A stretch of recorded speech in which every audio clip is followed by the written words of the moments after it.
The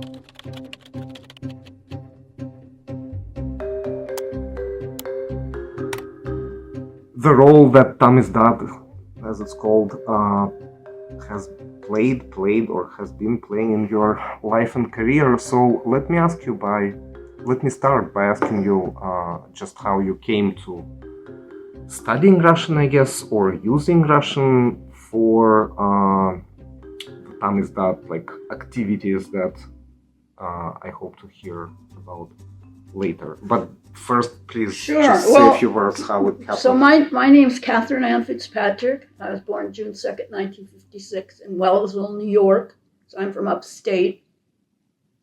And I'm going to the fridge for a pop along with Tim Walls. We're going to get a pop to drink. So I'm not Russian. And the way I came to Russian was my father, whose grandfather, his father came from Ireland and settled in Quebec and worked at the Hotel Quebec and then walked across the bridge to get a job in the factory back in the days when you could do that. But then he died when my father was 8 and felt he had to support his mother and sister. So he lied about his age and joined the army when he was 17. And because he knew French, they figured he would be a good candidate for Russian studies. So they sent him to Syracuse University, which is where on the East Coast, where they trained linguists for what was called the Army Air Corps. It wasn't called the Air Force yet; it hadn't been created. It was Army Air Corps. So they trained these people in Russian, and they were in the Korean War, and they were stationed in Okinawa, and they would fly planes up in the sky and listen in on the Soviet pilots' conversations. And then they could pick up the coordinates where they were and intercept them. So that's how my father learned Russian and learned a lot of swear words of the type that the pilots would use. And one thing he always would say to my brother and me was that you have to respect your enemy. You have to learn their language. You have to learn their culture, because you don't know how things are going to turn out. Because one of the things he also used to always say is the Japanese lost the war, but they won the peace. Mm-hmm. And ultimately, it was the Japanese that bought out Xerox Corporation, where he worked and lost his job with the internet and everything. So he was very philosophical about that. So he used to go to, remember Четыре континента? Maybe you're too young to. There was a bookstore in New York City that was actually run by the Soviets. And it was something of a honey trap. Четыре континента. Четыре континента. And the FBI had a camera, had billeted themselves across the street. They had a camera trained on it. So if you went there, you would be on camera.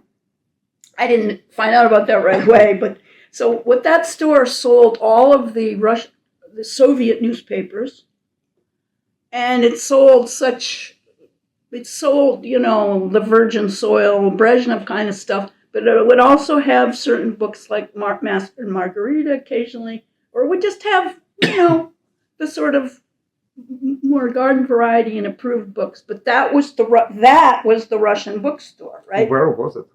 It was down on Lower Broadway. I'm going to say, it's not there anymore, of course.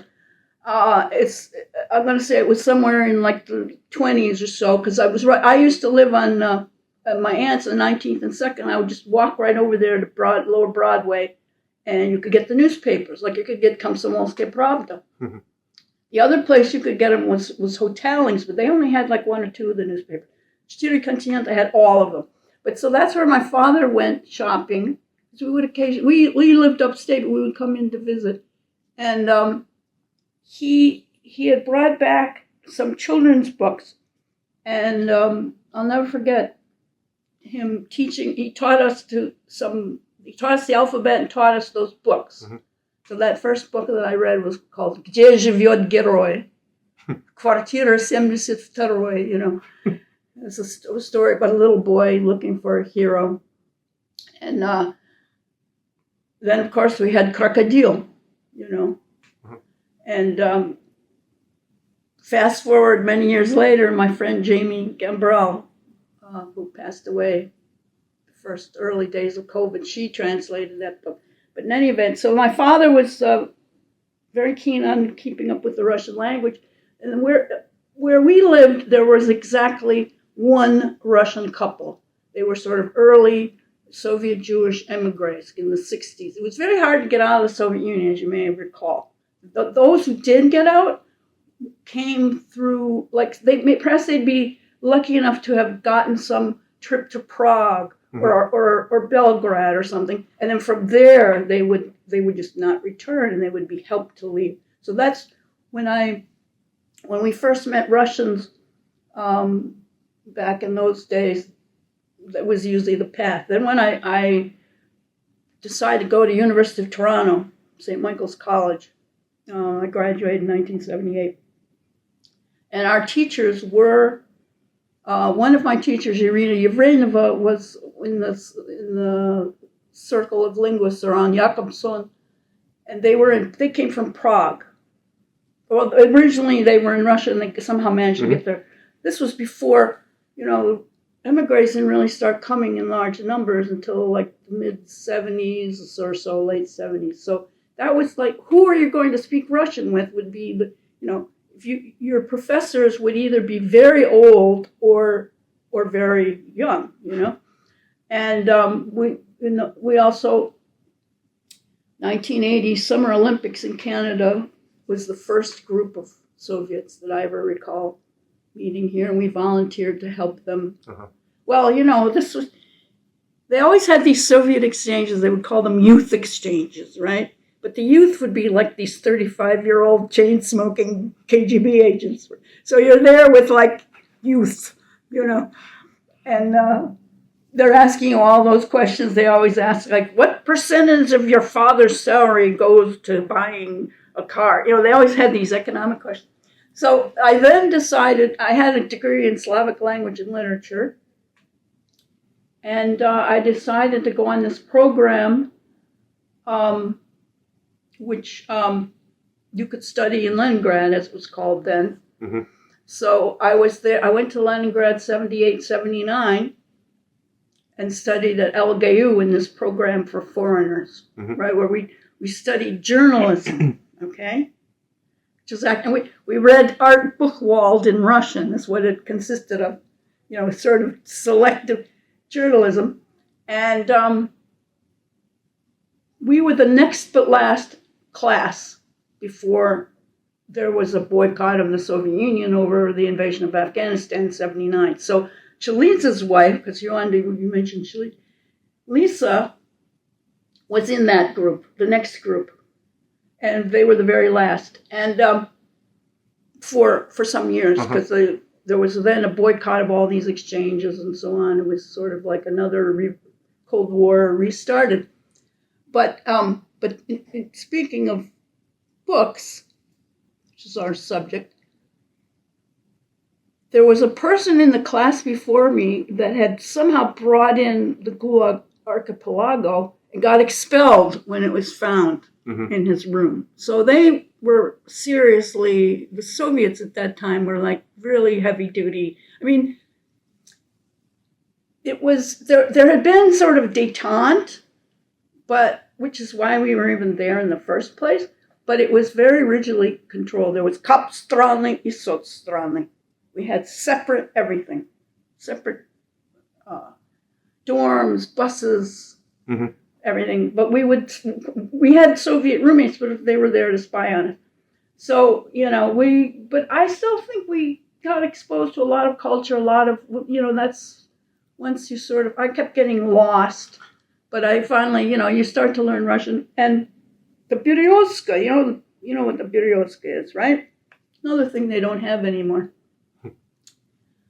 Khodorkovsky's company, when I went back there at some point, some years ago, I looked at the building where the Berezka used to be, that we used to go all the time, and it was run by Khodorkovsky's company, the same space, sort of irony of fate. But that's where you would go. So you always, when you went v gosti, you had to have presents, right? And books were a big thing, right? Of course, American cigarettes. But then, where are you going to get those after you've gone through duty free? So that was where they wanted Master and Margarita, okay? So Berezka carried Master and Margarita. Yes. Mm-hmm. I don't like that book. Okay. It's okay. All right. Just so we're clear on that. Sure. I'll just say I'll put it up front because I've taken such a beating. I was in this thread on Facebook. You should see it. I'm like I have 100,000 Russians taking a beating on me, right? And I don't know what it is. I mean. But is that one of the books That was you one got? of them. That was, you could buy it in other words, they for hard currency they would sell. Mm-hmm. They had Dr. Zhivago. Mm-hmm. They had they're not going to have Solzhenitsyn though. See, that's what I'm showing. On the one hand, this boy's kicked out, and we're all told that we can't nothing in, nothing out sort of rule. But on the other hand, some of the things were sold, and we would buy them and then take them out to people. Do you remember what? Under whose auspices was this exchange program in Leningrad? It was called IREX? No, not Iraq. No. ACLS? No, it was called IEEE. I don't think it exists anymore. Uh-huh. International Educational Exchange, mm-hmm. something. Okay. I don't think it exists anymore. It was the program. I was at the University of Toronto, but it was mainly Americans mm-hmm. who were in mm-hmm. it. And it was run through Syracuse University again. Mm-hmm. Through ironically, it was that same program that my father. That's what my sort of report card comes from, Syracuse University, which was sponsoring that exchange. Do you remember any preparations for this program? What did they tell you before? Was there any kind of orientation? You're going to this empire of evil, as they would, of course, call it, right? And it wasn't called that yet, mm-hmm. but it was about to become that, right. And with good reason, But it was first of all, it was quite a rigorous thing to get into that program. You had to speak fluently on the phone. A lot of people would drop out. Talking on the phone can be the hardest thing, mm-hmm. I find, and there were written exams you had to pass. There was a book list. We had to read, Robert Conquest and The Icon and the Axe, mm-hmm. which people later would say. We even had a professor who came along with us who said, well, he got it wrong about where the icon is located. There were things like that. But yeah, we had a reading list, and we were first taken to Paris and to sort of get into the space. And that was where the orientation took place, because people were coming from all different universities, from Oberlin, from different mm-hmm. colleges around the States mainly, but also, as I said, I was in University of Toronto. And basically you could not get packages, you could not, because they just didn't come, right? You had to bring food, right? We were Tang. There was no orange juice. That was the thing I remember. There was no orange juice. And the food was terrible, of course. There was a lot of there was a certain amount of nannying that went on because they didn't want people to get into trouble in some fashion, right? So they, especially having had that experience of the kid being kicked out, so we were like bussed around. First we would go to school at dark 30. The sun does not rise above the Hermitage in December until 10 a.m., right? So you're in the dark, and we're learning about, мы живем в социалистическом обществе. That was we had this little, мы живем, and it had little rules. So naturally everyone was caught, мы живем в тоталитарном обществе. And I was a dummy, okay? Again, truth and advertising. I was put in the fourth level. There were four, and you know why? Because I wasn't Russian. A lot of people took Russian in order to get into med school. They were Russians, or they had Russian background, or they were Ukrainian or something. And I was knew some Russian, but I was basically pretty terrible. And so, yeah, we were bussed around to Leninsky and Mista. A lot of our time was taken up. I can remember. See, I'm reading now The Magic Chorus, by Solomon Volkov. And it brings back a lot of those memories of like Andrei Rublev for like 4 hours, in the dark, or like, but see, this is the Soviet Union. This is what happened. We were brought in the very first day, and again, there's this sense that they've got to quarantine us. So they literally, the first thing they did is they took us to these showers to have us take showers, okay? And so we were brought to this gymnasium, and we'd already, part of the orientation was your glasses are going to be stolen. They're such desirable things that you should get one of those granny things and wear it around your neck or it'll be stolen, which they were stolen. So I was there in the shower with these granny glasses, and all of a sudden the lights are turned off, and this girl is screaming, and someone is attempting to rape her. So that was my introduction to the Soviet Union, was this, on the one hand, it's this austere place where you think crime cannot happen. It's so controlled. Mm-hmm. They're taking you to these showers. You're going to be kept sequestered from all these other people. On the other hand, this attempted rape happened so easily. So without any consequences, with no police coming, with no... That was literally your first day? That was literally our first hour in the Soviet Union, and it was quite something. So, but I don't know, I just kind of took it in stride. I wasn't afraid or anything. I just thought, well, because the Western belief that there's some decent authorities somewhere, okay? You have to shake that belief. Mm-hmm. When you come to the Soviet Union, or mm-hmm. even Russia today, mm-hmm. of course, even more so, that it's not structured the same way. But I would say, I was able to make some Russian friends. I was able to go, we used to go to Dom Kultury. It cost nothing. It cost like a few kopecks.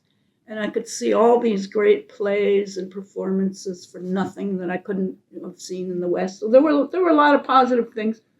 But we were in a news blackout. I mean, because the Soviet Union's in a news blackout. So to give you an idea, the Jim Jones punch massacre that occurred. Remember mm-hmm. Jim Jones, mm-hmm. with like 500 people died, committed mass suicide in this jungle?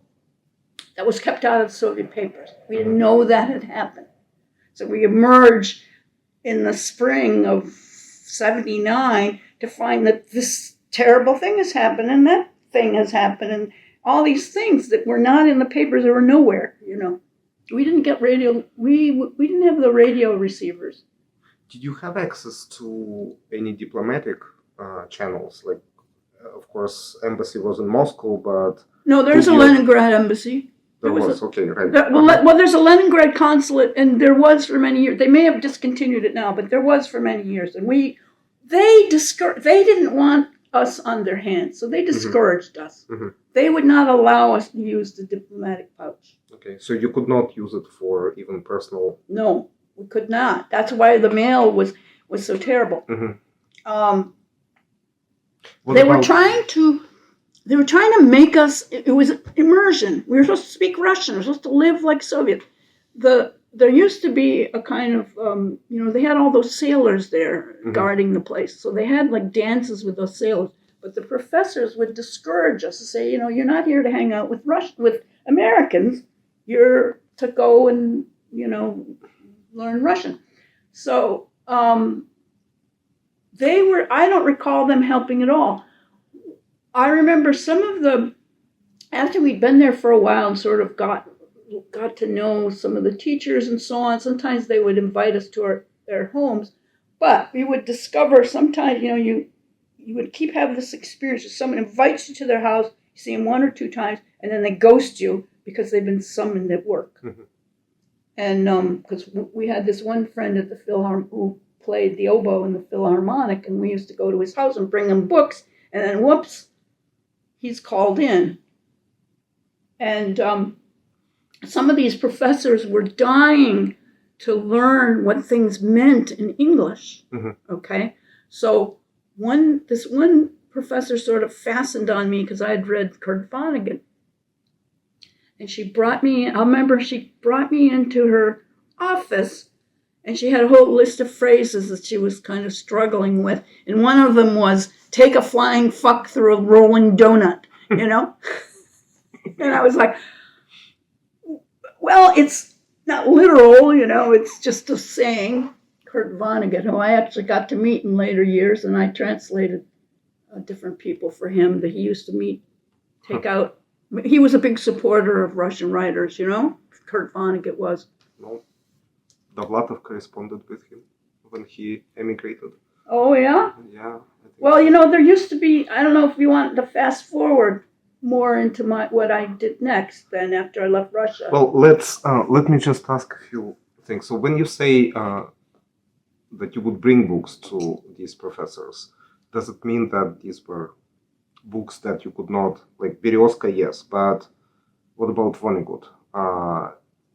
Was he No, I did not. We did not bring in books because they told us not to. Okay, so there were rules and you were basically forbidden from. Those professors, they had the spetskhran, right? Mm-hmm. So some people have access to that, some don't. Okay. It's a whole series of levers and levels.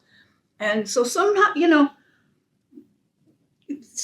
Russians get books. I mean, when I went to the Moscow Book Fair in, I'm going to say, when was it? It must have been with Gorbachev. It must have been like 86, was it? When was the Moscow? That renewed, when they brought it back, there was a line literally a mile long. I mean, I've never seen anything like it. I mean, this was not for sausages. This was for books. And we had one copy of a Joyce Carol Oates book, and there was a scholar of Joyce Carol Oates that came every day and sat all day and read that book. I mean, it was like everyone was waiting to have one book in their hand, Mm-hmm. There was it was just an amazing thing how much books they mattered, and people read them, unlike Americans, and they still do. Did that surprise you when you just came first time to Leningrad? Just not so much how well read they were. I don't know if it surprised me, but certainly that mile-long thing surprised me because I guess I'd already lived in the Soviet Union. I'd already been there a number of times, and so generally, if you saw a line, the line was for, что выбросили сегодня, and it was like for some delicacy or something, or some, washing machine or something like that. And this was a line for American books. Mm-hmm. And among the people who you met during this study trip, did any of them continue to be your kind of contacts in Russia, or did any of them emigrate later and that you met later? None of them emigrated, no. No. Mm-hmm. These are not the kind of people who emigrated, mm-hmm. Okay? The people in the university were, for the most part, the ones that we somehow would get at, either our direct roommates or their friends. Some of them were from these far-flung places like Kabardino-Balkaria, okay? And I remember I had made this one friend, his father was a shepherd, okay? These were people that they were the first generation going to college. And a lot of the students were people from out of town, and they didn't emigrate. I never heard them to emigrate, no. Okay. So I corresponded with them up to a point, but then, in the years of Andropovщина, things got a lot worse. And I think that's about when it all kind of really dropped off. I mean, it got bad when with the invasion of Afghanistan, exile of Sakharov, it all went downhill. So I don't know. Was not able to keep in touch with any of those people.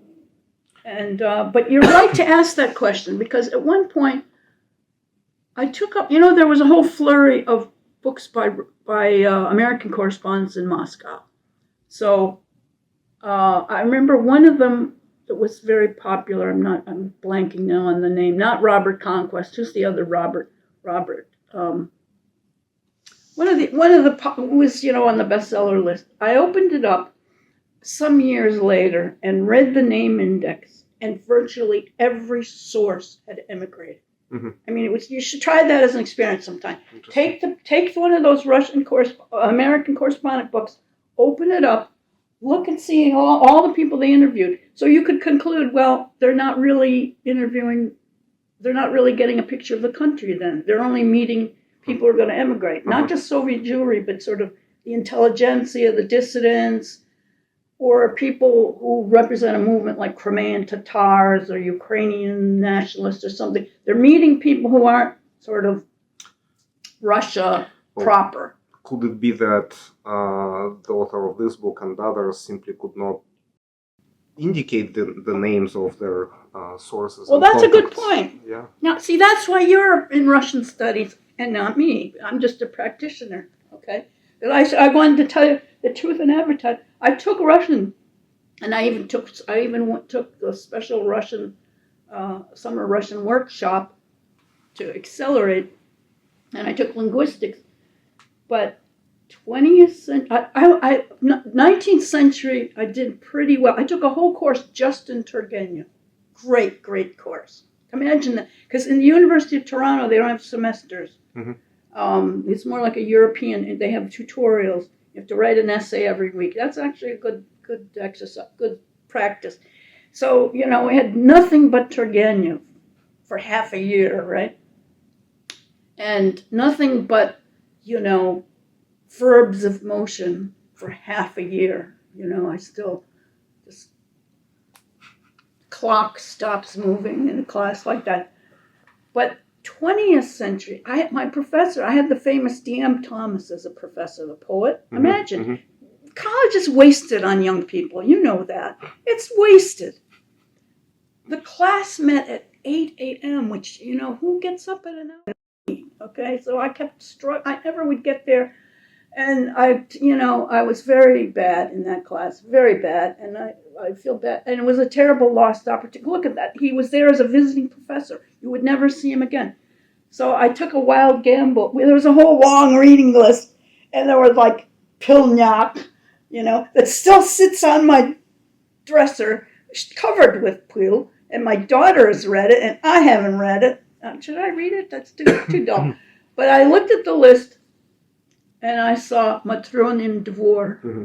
Gleaming, short, tiny story, right? I said, I'll just read that, and maybe that'll be the one I'll get lucky on. It'll be on the exam, and I'll write the essay. And damn if I wasn't lucky. And I hit the jackpot. I got Matronin Dvor on the exam on my test. Mm-hmm. That's how I passed 20th century. So, that was the first work by Solzhenitsyn you read? Well, the One Day in the Life of Ivan Denisovich, my mother bought a first edition of that story. It was on our shelf at home, and I read it at a fairly young age. And I, of course, didn't really understand it, Mm-hmm. I went to the Gulag, right? That was another thing I'll get to that part if you want, but to go forward more about Samizdat and Tomizdat. See, I started after going to your conference that you had a few months ago. I suddenly realized that a lot of pretty much everything that came out of the Soviet Union for me stayed Samizdat. Mm-hmm. It wasn't Tomizdat. I perceived it as Samizdat, and it stayed Samizdat, and it never turned into Tomizdat. Why? Because the people these were works mainly by people in labor camps or still there. Mm-hmm. This is not the sort of Eleonora Proffer world, which I was never in that world, okay? I mean, I would see them from afar, okay? I never visited them. Mm-hmm. None of us in my circle did. I mean, we knew of them, but we're in another world, okay? This is what I want to try to explain. We're in the world of Samizdat that has been exported, in which you're trying to work up, translate, get into the newspapers, mm-hmm. and then send back mainly by Radio Liberty, broadcasting mm-hmm. about it, but also through various magazines, newsletters, and whatnot. So when I finished my program in it was a 79, right? I didn't know where I was going to get a job. because I didn't really want to go into academia. I wanted to do something that would enable me to go back to Russia. I was hired by the Olympics, but then the Olympics were canceled, right? So I was hired by someone who had a tourist agency that was going to run a program there, but then it all fell apart. So then my father, we used to get Novaya Ruskaya Slova, and my father took a newspaper home, and we found an ad that they needed a translator typist in Freedom House. Okay, so that was where my first job was. I came to Freedom House, and at that time, it was led by Leonard Sussman, who was a journalist, and they hired this man named William Toma, Colonel Bill Toma, who had been on the beach at Normandy. And he was at the Institute for the Study of Russia. I don't know if you know what that is. Columbia. No. Which No, one? I'm talking about the one that was in Berlin. This was probably one of the first sort of Russian enterprises, I guess, run by the government. It was run by all of Radio Liberty was funded by the CIA, right? And the CIA also funded all of these different things, like Encounter magazine and, art shows with Jackson Pollock, and they funded the translation of Pasternak. And a lot of those archives are now coming out. But, of course, back then, you would hear about it, but we didn't have the internet. It wasn't covered. And it was just starting to break up.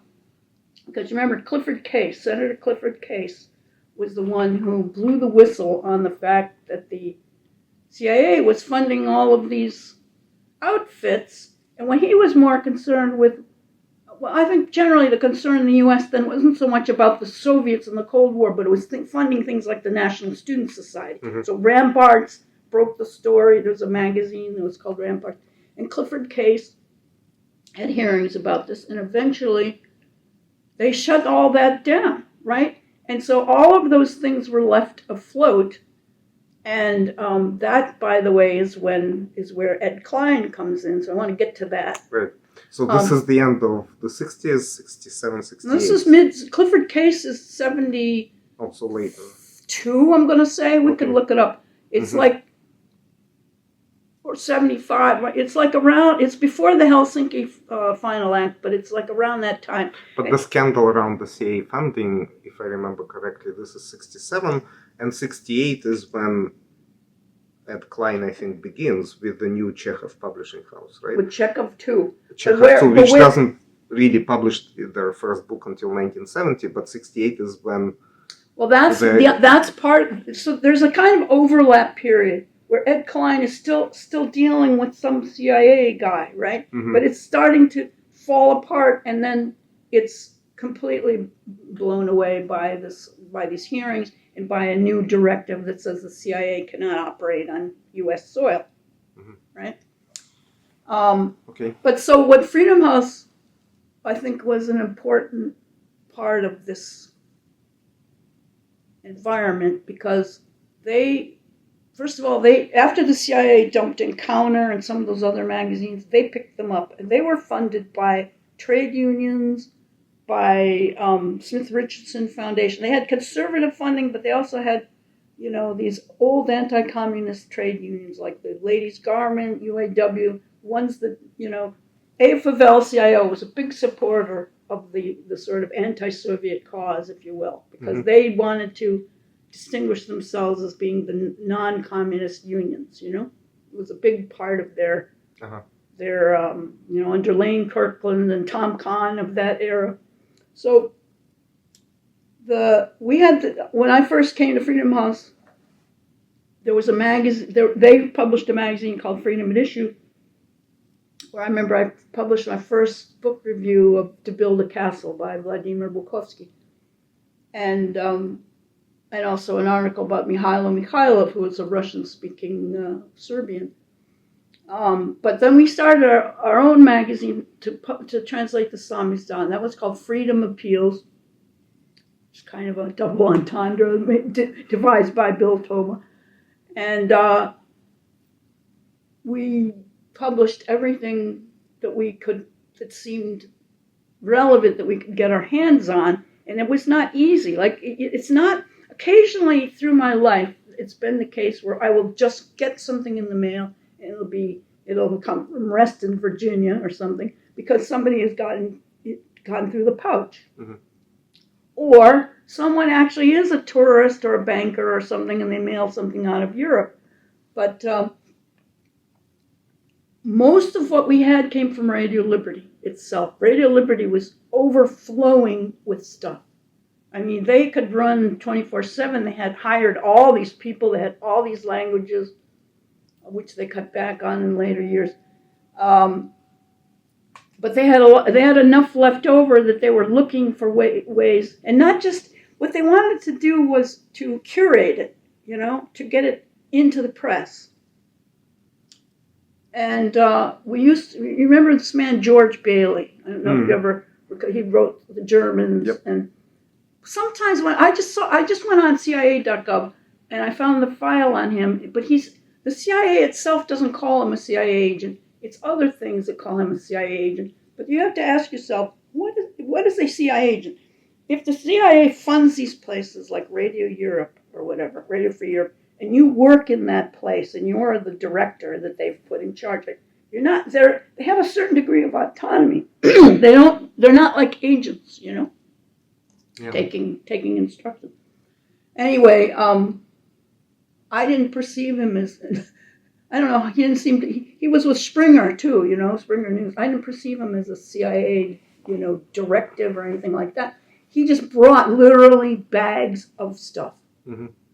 And the other thing we would do is, remember FIBIS, what that is, foreign broadcast. See, this is before the internet, all right?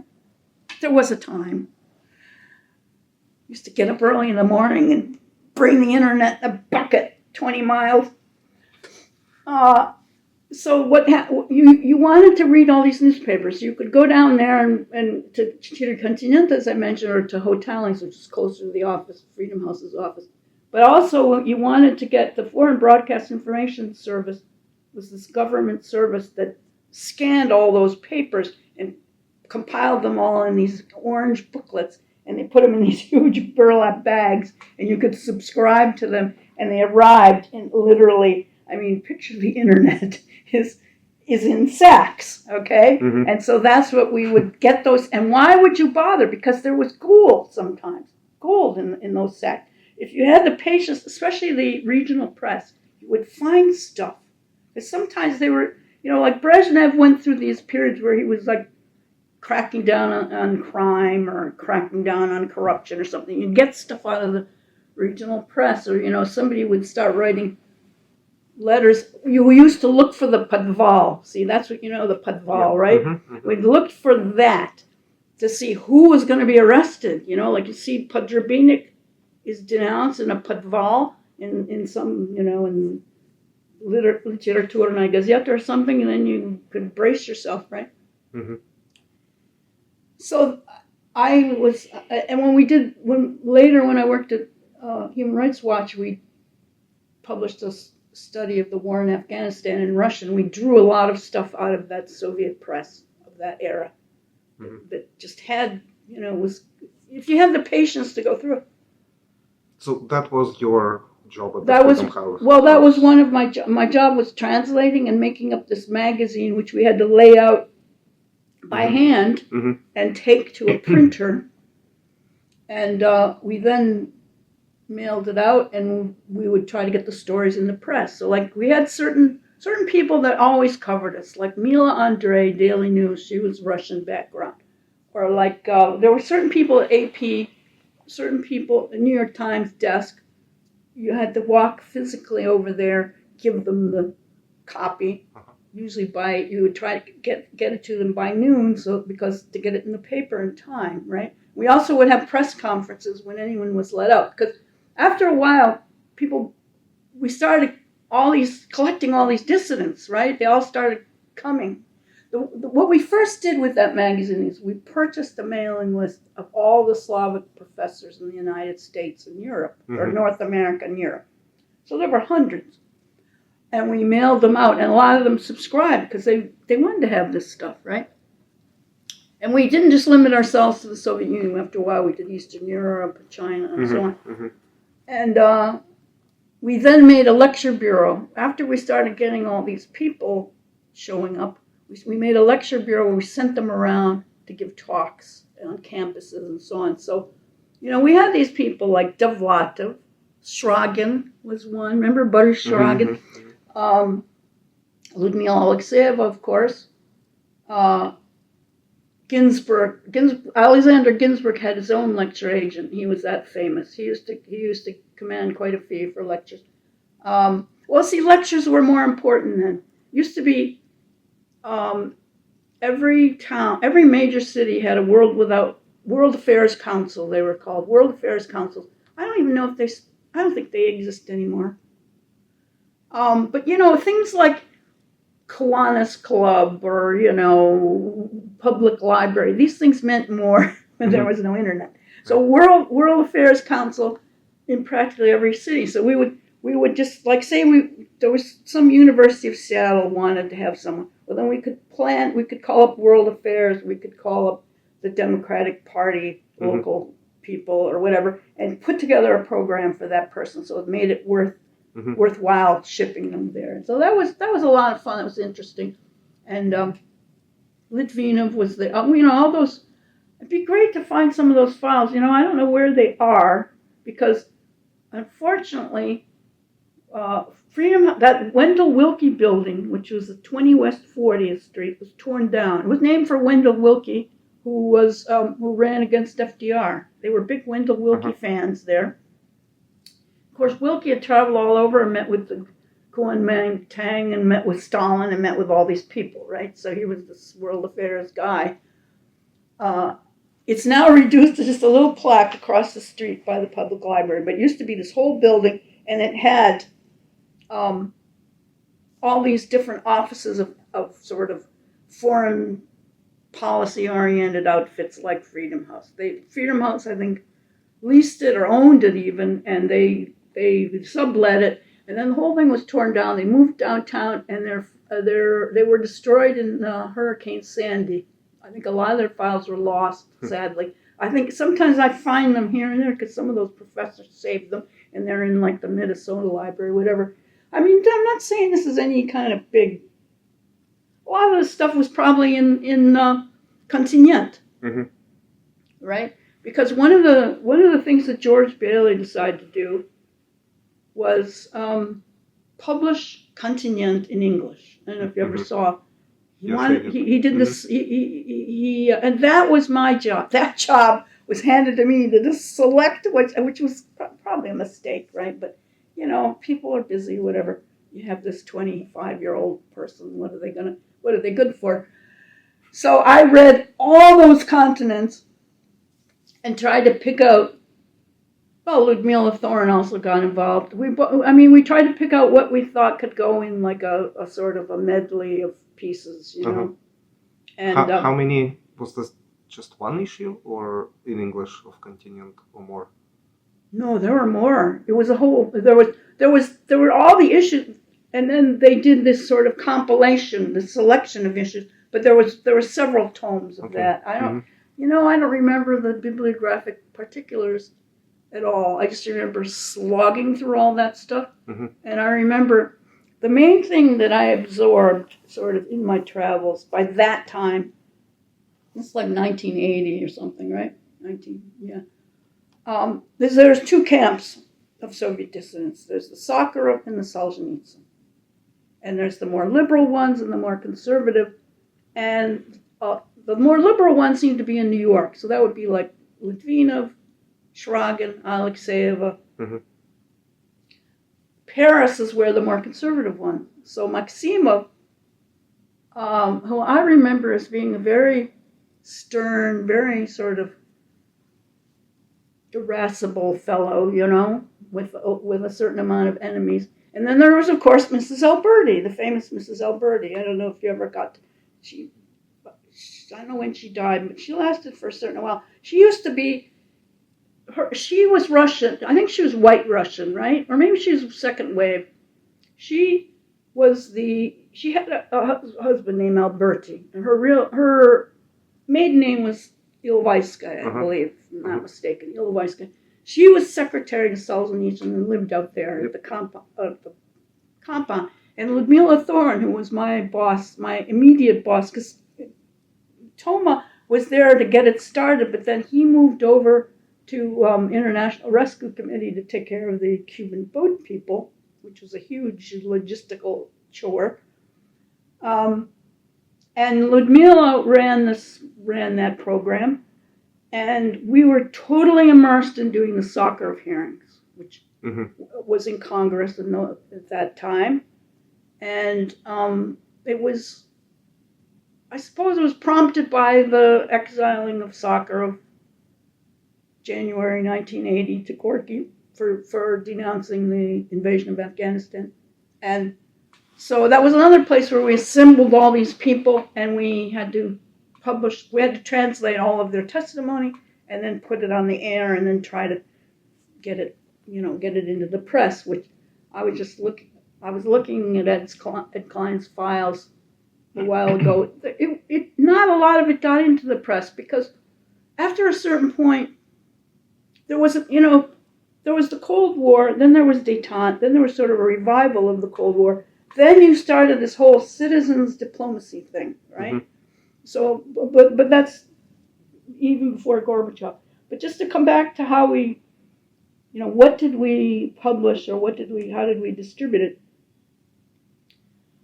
Well, one thing that we also got a hold of, and I'm trying to think where this would have come from.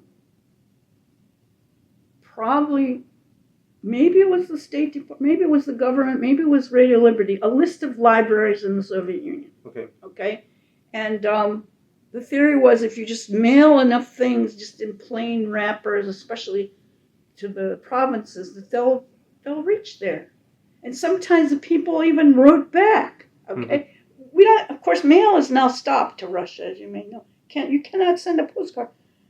It's ironic to me because back then it seemed like the place was shut up and you couldn't get things in. And yet, if you just sat down and went to the trouble, of course, who was in the mailroom doing this, right? It was me. Enough, some percentage might get through if you didn't overload it and so on. So we would try that way. But of course, there was the International Literary Center, right? They were on Park Avenue South, and I remember the first time I went to visit them. Well, they were kind of secret, okay? I mean, it was maybe not a very well kept secret, but it was not like an open, sort of publicly advertised place, because I think the CIA did hang on to that one.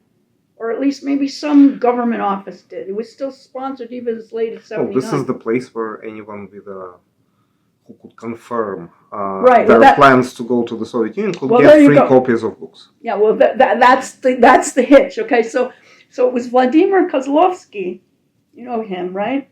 He was a translator, and we used to work for BBC and Novoye Ruske Slovo and so on. So I got to be friends. I remember the first time I went to see Edward Kuznetsov when they sprang 4 of them at once. It was a big, huge crowds going to see them, and he spoke up at Columbia, and that's where I met Kozlovsky. And Kozlovsky lived in that building on 33rd and 3rd, still lives there, where also there was Comer and Melamed and Jamie Gambrell. So it was kind of like a little nest of gentry, if you will, nest of bohemians. So I went to Kozlovsky's house, which is all in books. I don't know if you ever, his house, there's no room to walk, okay? It's all books. And I was like, oh, look at this, look at that. And he said, if you have a way to get these books in, here I can tell you the name of a place. You can go there. I'll introduce you, and if you can confirm that you're going to... Okay, so he took me over there to introduce me, and I met George Minden, okay? George was there, was still there. George was sort of the king of the place. He had a big office. This was high up in the high rise of Park Avenue South. But the person who kind of really ran it day to day was Veronica Stein, right? So, and recently when I was reading the history about it, they mentioned this father, this priest who they said worked there. I don't remember any priest being there, but then maybe he wasn't there yet, or maybe he was in the film about Tardis. Oh, that's what it was. I think so. I don't remember him physically being there, but that doesn't mean anything. I'm just saying. I mean, I knew him, but I didn't know he was there. But maybe he didn't. It wasn't the kind of thing that you put on your resume, so to speak. So I was kind of grilled. I was like interviewed. Who was I? What was I going to do with these books, and so on. I mean, you could. It wasn't like just a place. It wasn't like my community books drop off where you come take one, give one. You had to, step up. So I really wondered how I would do them because I hadn't yet gone to the Soviet Union again, right? So, the mailing idea they weren't so thrilled with, but okay, we could try some of it because we had that list, right, of the library. The other thing was to go to the Soviet Movie Club, okay? I don't know if you know about that. That was this thing. It was in New York? Yeah, in New York. The Soviets would run they liked catching people and things. So they had this movie club. And the hilarious thing is I don't know if you know Andrei Sannikov, who's Belarusian, but he used to be deputy foreign minister of Belarus, and then he broke with Lukashenko, but at one time he was stationed here at the UN in what was then still the Soviet mission, not the Belarusian, which came later. And he was a young diplomat, and he was put on Soviet movie club duty. And we didn't know we knew each other much later, and so we were both going to Soviet movie club, but didn't know each other. So what was Soviet movie club was this kind of dreary thing with these movies, Chapayev and, the sort of standard. And it was filled with weepy old emigre ladies who would cry their way through the film. And then just some kind of very new, lost Soviet Jewry kind of people who didn't know, what was up. And people like me who didn't realize this was, a recruitment station, right? It wasn't about, and they had this big table of books, but it's their books, right? But so the trick was that you would come with your books, and it's like when I used to go to the UN, and I worked for years representing the League for Human Rights at the UN. We would sometimes type up a paper in the same font looking like a UN paper and put it on the table next, refugees in Chechnya or some topic that's not allowed. And we would call it something, displaced people in the Russian Federation. We open it up and it's really about Chechnya. And we just stick it around and it looks like it fits. So that's what you do with Soviet Book Club, which I didn't last long there. I mean, I wasn't good at that sort of thing. See, Ludmila Thorne we have her memoir we want to get published because she worked at that CIA book front in Italy. And there was a lot more activity in Europe. So they would do things like there were always different, I don't know, sort of World's Fair kind of things that Soviets were coming to, sailors, that youth festival they had every year, all those kinds of things. And so she would get into those things and hand out the books and people would smuggle them away. And she would describe how, somebody would put it in a diaper bag or this or that, right? So she wrote a letter to the CIA saying that she wanted to publish her memoirs, and they told her she could not, which they do. Even though she wasn't directly, she worked for Bedford Publications, which was the entity that, handled the CIA sponsorship of Radio Liberty up to a point, right? But they didn't want her to write her memoirs, publish her memoirs, which seemed really unfair when you think there are all these spies who go behind enemy lines, they publish their memoirs, and she's there with books and emigres and, whatnot. So we're not obliged, or this other friend of hers, or other former colleague of hers, to go by that. So we hope to get her.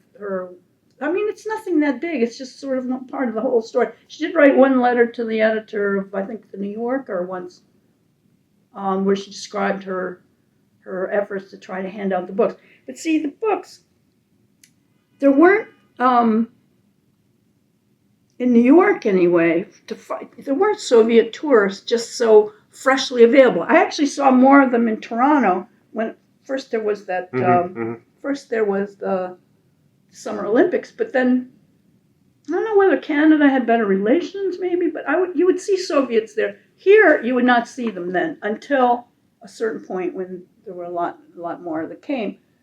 But, the thing that Kozlowski did was he cultivated a huge list of journalists from all over the world. And he went to all the trouble to go and brief them. And they needed briefing, so they liked you to brief them. They called you. I used to be overflowing with them, too. They would call you. They want stuff. And then you ask them to take the book. Now, some of them are reluctant, right? And with good reason, because I can remember Gary Thatcher, who was at Christian Science Monitor back then. We had this project. Well, this was later at Helsinki Watch. But Bob Bernstein would come up with these ideas, And he had this idea, let's take the issue of Pravda that came out on August 1st, 1975, with the text of the Helsinki Accords, which they wouldn't allow to be distributed, but it was in that issue of the paper. Let's reprint the paper and smuggle it into Russia and get people to take it. So we printed up all these issues of Pravda.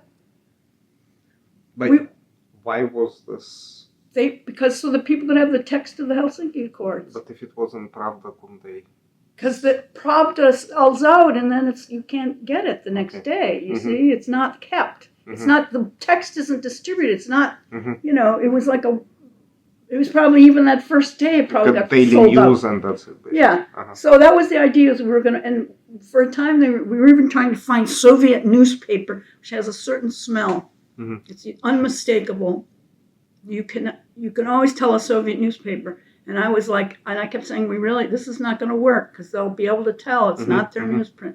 But of course, we couldn't find any Soviet newsprint. So did this work out or not? Well, Gary Thatcher got nailed with it, was one. But a lot of other people, because it was a newspaper, you could just roll it up. Okay? So then, of course, other people would do that too. Like Ruski Mysl. Because I started telling you how there were these different camps. The people in Paris, which Mrs. Alberti, of course, ran Ruski Mysl, they were, sort of Bog Tsarya Sakrani, It was more sort of religious, more kind of Orthodox. Or Ginsburg and his wife went over there. Nikopelov, Plush was one of them. Who else? There was I just thought of them as being more of a conservative, kind of more religious crowd. But we kept in touch with everybody. We used to wait for Ruski Mysl to come every week, because the middle part was all religious stuff, right? I'm Catholic, and I could read some of that, but basically we were looking for the back page that had the Samizdat reprinted. That was another big source of reprinting, which wasn't in the same stream as Radio Liberty. Some of these things would compete with each other. Who's going to be the first to get something out? So I was going to ask, when you're saying reprinting stuff, whether, from the Soviet newspapers, I guess, you did not worry too much about the copyrights, right? But when it came to Ruskaya Mysl, was this by arrangement? Did they allow you to reprint things that you liked? How was that arranged? It wasn't just done freely, no. The thing is, Lyudmila was very close to Alberti, and they would talk on the phone all the time. She also would talk to Natasha, Solzhenitsyn's wife, all the time. They were constantly in touch and selecting what to put out. And the real question is, did the authors give the permission? Because, there was that whole fandango with Pasternak and so on, right? I would think generally if the author got it out of the Soviet Union, their intention was they wanted it published. What if it was done, as they used to say, without the author's knowledge or consent? Did this pose like a moral problem for you? The thing is, how could you be sure that they weren't just saying that as Pasternak did, or as the others down the line, who recanted, like Father Dudko on television and so on, these different ones that they went through this charade of saying they didn't want to be published or deal with foreigners. And we know cases when it was published with this preamble, right? But in fact, of course, it was orchestrated by the authors themselves. I mean, now we know that. Or you mean the denial was orchestrated, or the publishing? This kind of editorial preamble was, of course, simply a way to protect the author just in case against the authorities. Oh, you mean the publisher would say that without the author? Well, that could. I'm trying to think of a case where that would have been. Well, that was definitely most Tamizdat publications had that, right? Published without the author's knowledge or consent. Shalamov's Kalimate was published like that, well, while Shalamov himself gave the manuscript to a Slavist. Well, again, I want to explain this area of practice I'm in which I perceive it's Samizdat to stay Samizdat and doesn't turn into Tamizdat. Okay, that's my working hypothesis. Why? Because it's not literature; it's political material. It's reports on things. It's somebody's prison experience, or it's some memorial society, whatever. It's not the stuff. Although some of it is literature. Some of it is literature and does fit that. But I guess I always think of whenever I hear the word Tamizdat, to me the Tom is Paris. Okay, the Tom is not New York. Right? Even though I was there with the Toms, okay? Because they were all employed by Radio Liberty. That's how they could have a living. Of course, they had, there was a time when there were 3 Russian language newspapers coming out of this town. It's hard to believe. Now you can barely even support. I think Novaya Ruska Slova's turned into a shopper now or something, right? No, it doesn't. It ceased being published in 2010. But doesn't it have like a shopper version? Maybe. Or maybe it's some knockoff. But anyway, there was Novaya Ruska Slova, Novaya Amerikanets. What was Dovlatov's? Novaya Amerikanets. This is Nova. He was also down in that office downtown a ways. And then there's that third one that Glazer put out, Alexander Glazer from. There was a newspaper. Yeah, there was this place called the Museum of Soviet Art in Exile. Okay, and we used to say it was in exile from New York City because it was in It was in Jersey City, and it was something of a.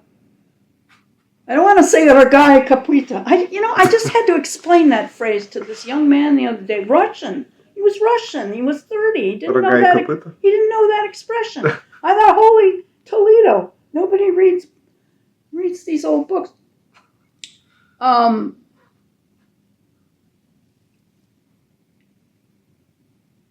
don't know.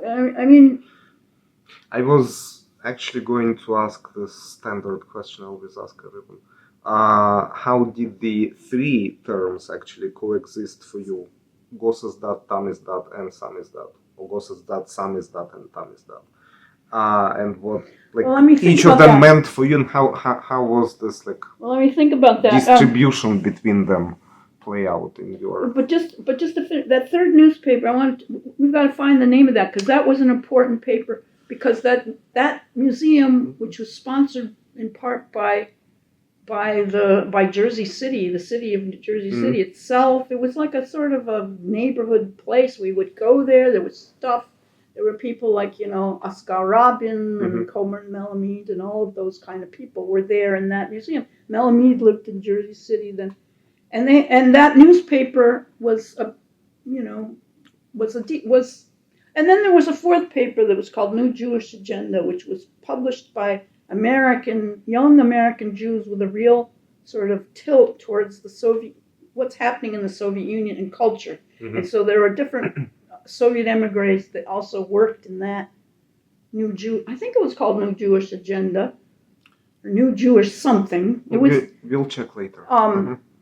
again, short, these papers, what's a newspaper? It comes and goes. But the operative thing about them was they had a loft. And the loft was where all the parties were. So they had parties every week. And that's where you had people like, Edward and all of those types. That's where I remember them all from those parties.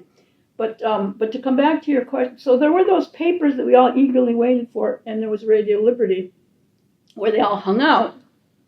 But I want to describe that a little bit more. But to ask your question, as I say again, Tommy's dot is not a term that I have given a lot of thought about, because I think of Tommy's dot is mainly literature, and literature that you try to get back in, but that's mainly for emigres to read. It's Tom, and but nevertheless, it was not so much about the audience, but about the content, right? So, fiction, poetry, maybe even memoirs. This is Tamizdat, but political Tamizdat did not exist. It would be Samizdat in your vision. Well, I'm right? just. This is awareness that I literally going to your conference. I kept asking myself, why does this all feel like some other planet to me that I didn't live on? And and yet these people I dealt with, like Devlatov and so on, right?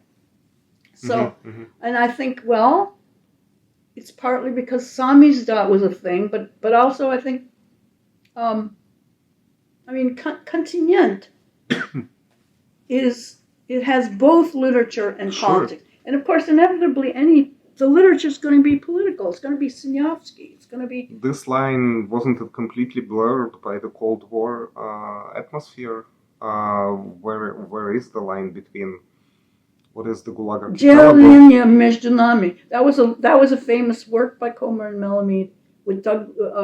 With where he's with that other artist, the American artist. And they're trying to figure out... It was one of their, they had this huge retrospective in at Rutgers. It was amazing, amazing thing. No, I can't. So Gus's dot. Okay, I don't think I have nothing to say about Gus's dot. But your example with the Helsinki agreements published in Pravda, which is of course Gus's dot, which you turned into Tommy's dot. That is an interesting example. Diversity, but well, it's just... What we should have done was done more of that, right? But, it was expensive, and people got nailed with it, so... But yeah, well, that was Gussie's... But see, that was like... It's like what I was telling you about the Phoebus, is that if you got some gold out of some, Turkmen newspaper or something, that they said something they shouldn't have, or that no one was going to pay any attention to, and you discovered, that's Gus's dot, but it's sort of a... But also, back to your story about what you read while at college. Matryonin Dvor was published in Gus's dot, just like Ivan Denisovich was. Well, but that was that was just a sort of brief thaw. Yeah. That was a strange interlude. Sure. Arguably, that they did that. I wonder why for some reason, I don't know. So, I'm reading, as I said, I'm reading Solomon Volkov, and also I feel like he leaves things out. But generally, I thoroughly enjoy all his books. They're going to learn a lot from them that I should have learned before. But he explains how, all those gyrations that Twardowski went through, of course, which we all remember. But it seemed like a peculiar thing that was allowed in there, almost sort of to let off steam or something. But there would have been so many people coming back from the camps. They had to do something. But okay, you have all those, when I look at those Novemir, I think of them as Tommy's dot. I don't think of them as Gus's dot. You're right. It's in this third space, or this exactly. this sphere of held up by people making sacrifices, held up by, like, say what you will about Twardowski and company, but, they suffered. And, there were things like the almanac. Remember the almanac, the thing that Beethoven and... Metropole? Well, I call it the almanac. It's subtitled the Literary Almanac. I don't know why we called it the almanac, but yeah, Metropole. The thing about Metropole, though, I remember when that was published, and Beethoven came, and I took him around. I remember we went to Washington Square Park. He wanted to see. They have certain things, you want to see the Empire State Building, but the other things they've heard of, And Aksionov came, and Aksionov thought that he was going. I think he genuinely thought he was going to just go back, right? But his citizenship was stripped. That would often happen. And I remember he had no place to go, and I put him up at my aunt's house. And there was even an article in the paper about him at my aunt's place with a piano and everything. And he literally was kind of at sea at first. Like he had to. I find that sometimes. It's like even with Albatz, when she first came, she said, well, I'm going to go back in the spring. And I'm like, oh, really? You are going? Because it's boom, for some of them, everything's taken away. They're past, some of them, in this time that we're talking about, they would be stripped of their passport, and then the Supreme Soviet or whatever would pass an order or pass a resolution to strip them of their citizenship. So that, I don't know, would it came out with 2 issues or something? How many issues? They didn't come out. It came out like once or twice, that thing, because then the people... Came out what? Metropole. Well, it's just once. It's just one there time. Wasn't a second one? Not to the best of my knowledge. No, they published it first with this yellow cover. Right, I remember the yellow cover. Right, yeah. And then, but that was to be distributed just in the very narrow circle. And then the blue cover with this Cheburashka-looking drawing on the cover. Right, yeah. Oh, I'd forgotten about the Cheburashka. I remember the yellow one, the Cheburashka. I'd forgotten about until you reminded me. Yeah, and that's it. And then in English, the English version. I'm trying to think. I don't think I might have done some press releases. I never translated anything out of that. See, as I said, I didn't know the proffers. I didn't go there. But I'm just sort of a worker bee. I'm like in these different jobs that I was in. Well, maybe one more question about your work at the Freedom House and the journal. How did it sort of coexist or cooperate with other, in my ignorant view, similar publications, such as Index on Censorship, which was run by Michael Scammell and others. Yeah, I knew Michael Scammell. I worked with him on the Solzhenitsyn's book. Also Human Rights Watch, right? Well, you name them. Well, I'll tell you exactly. There were a few. See, Human Rights Watch, Helsinki Watch is what it was originally called. Okay. That was started in 1978. They didn't have much of there were 5 people there, and they worked on Eastern Europe more than the Soviet Union. There was a woman there named Helen Sen, who later went to work for Time magazine, and then I came and took that position at a time, like, it's hard to believe now when Human Rights Watch is this mammoth enterprise with, hundreds of people, but at that time there were literally just 5 of us. R.A. Nair worked on Latin America. Jerry Laber worked on Eastern Europe. There was there was Sophie Silverberg from the Fund for Free Expression, and there was an important liaison there, which was the AAP, the Association of American Publishers, had a Freedom to Write committee, and that had all the major houses had people on that committee, and we used to meet regularly, and I was there as a kind of secretary to Jerry, who was there, who was a member of this committee. So she had published, remember she got her start publishing cookbooks with Random House. So Bob Bernstein was a big supporter of all these enterprises. And so that Freedom to Write committee, they had a program to mail books in to places like South Africa. But they didn't really take on mailing into Russia, but they did take on sponsoring those first couple times we went to the book fair and tried to bring in as much as we possibly could.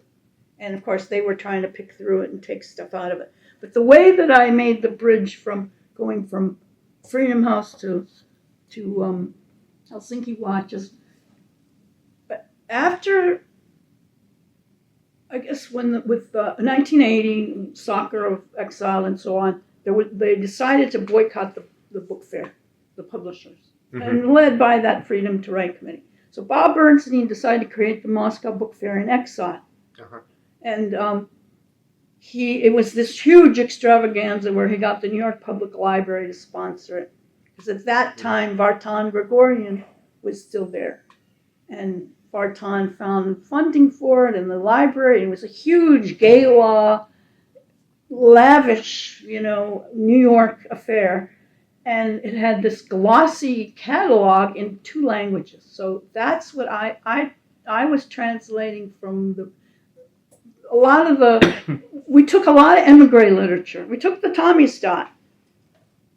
And we took books in English that the Soviets had banned or wouldn't let in, or wouldn't let into past book fairs, or they had sometimes you couldn't even figure out what bothered them about a book, but there was a list they didn't like.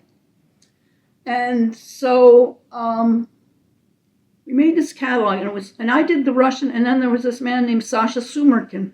I don't know if you know him. This lovely fellow, poet. This was a gig we did. So we did that. We made this huge. And towards the end, we roped in Jamie. I think that was probably probably her first translation job. We worked because this was this huge. You know how publishers? It was very lavish. We had to do this thing, and we put all of these books on display. Huge hall at the New York Public Library, and all the papers covered it, and it was.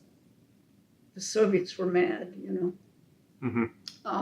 but it was meant to sort of make a statement that they were going to support these people. But you asked about so at that point in time, Helsinki Watch didn't quite have much. They had started some things, but there was this Eastern Europe because it was easier to go to Eastern Europe. Sure. That's the thing.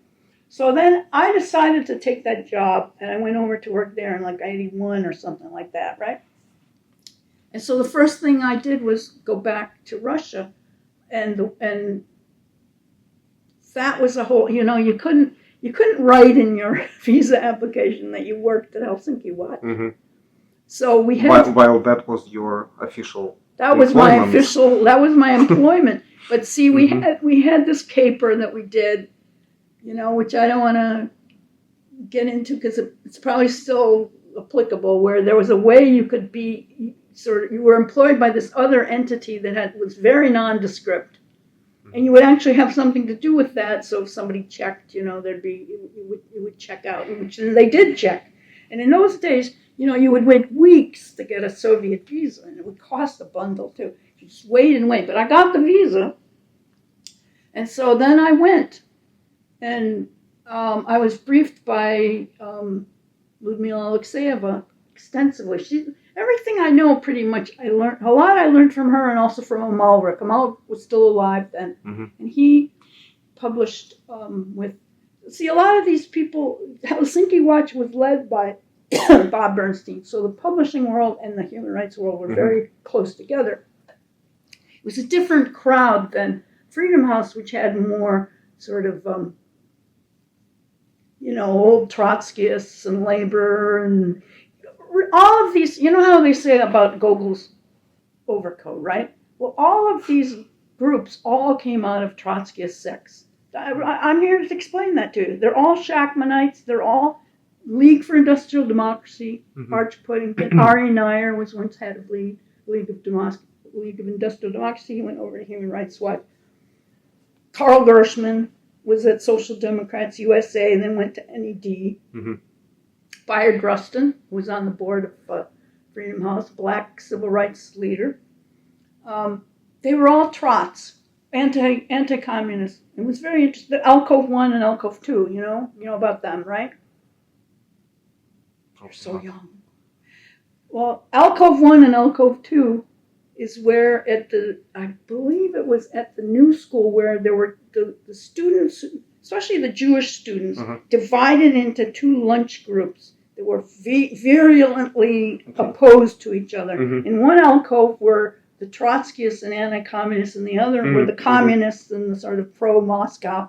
And so they were, everyone was divided into Alcove 1, Alcove 2. So if you looked at the nation, the red, and there would be some Alcove 1, some Alcove 2. Like I used to know Victor Navatsky because he was at the Committee to Protect Journalists where I worked for some time. I've worked at all these places, except Amnesty. But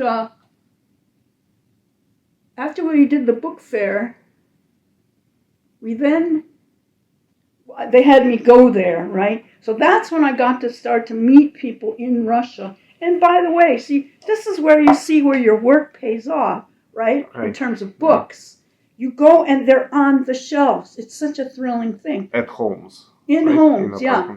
And because I remember, there was this long-suffering woman, I don't know if she's still alive, Larisa Silnitskaya. She used to publish Проблемы Восточной Европы in Russian. But it was about Eastern Europe. They were Czech. She was Russian, the husband was Czech. For years, this Проблемы Восточной Европы was one of the key things that International Literary Center moved.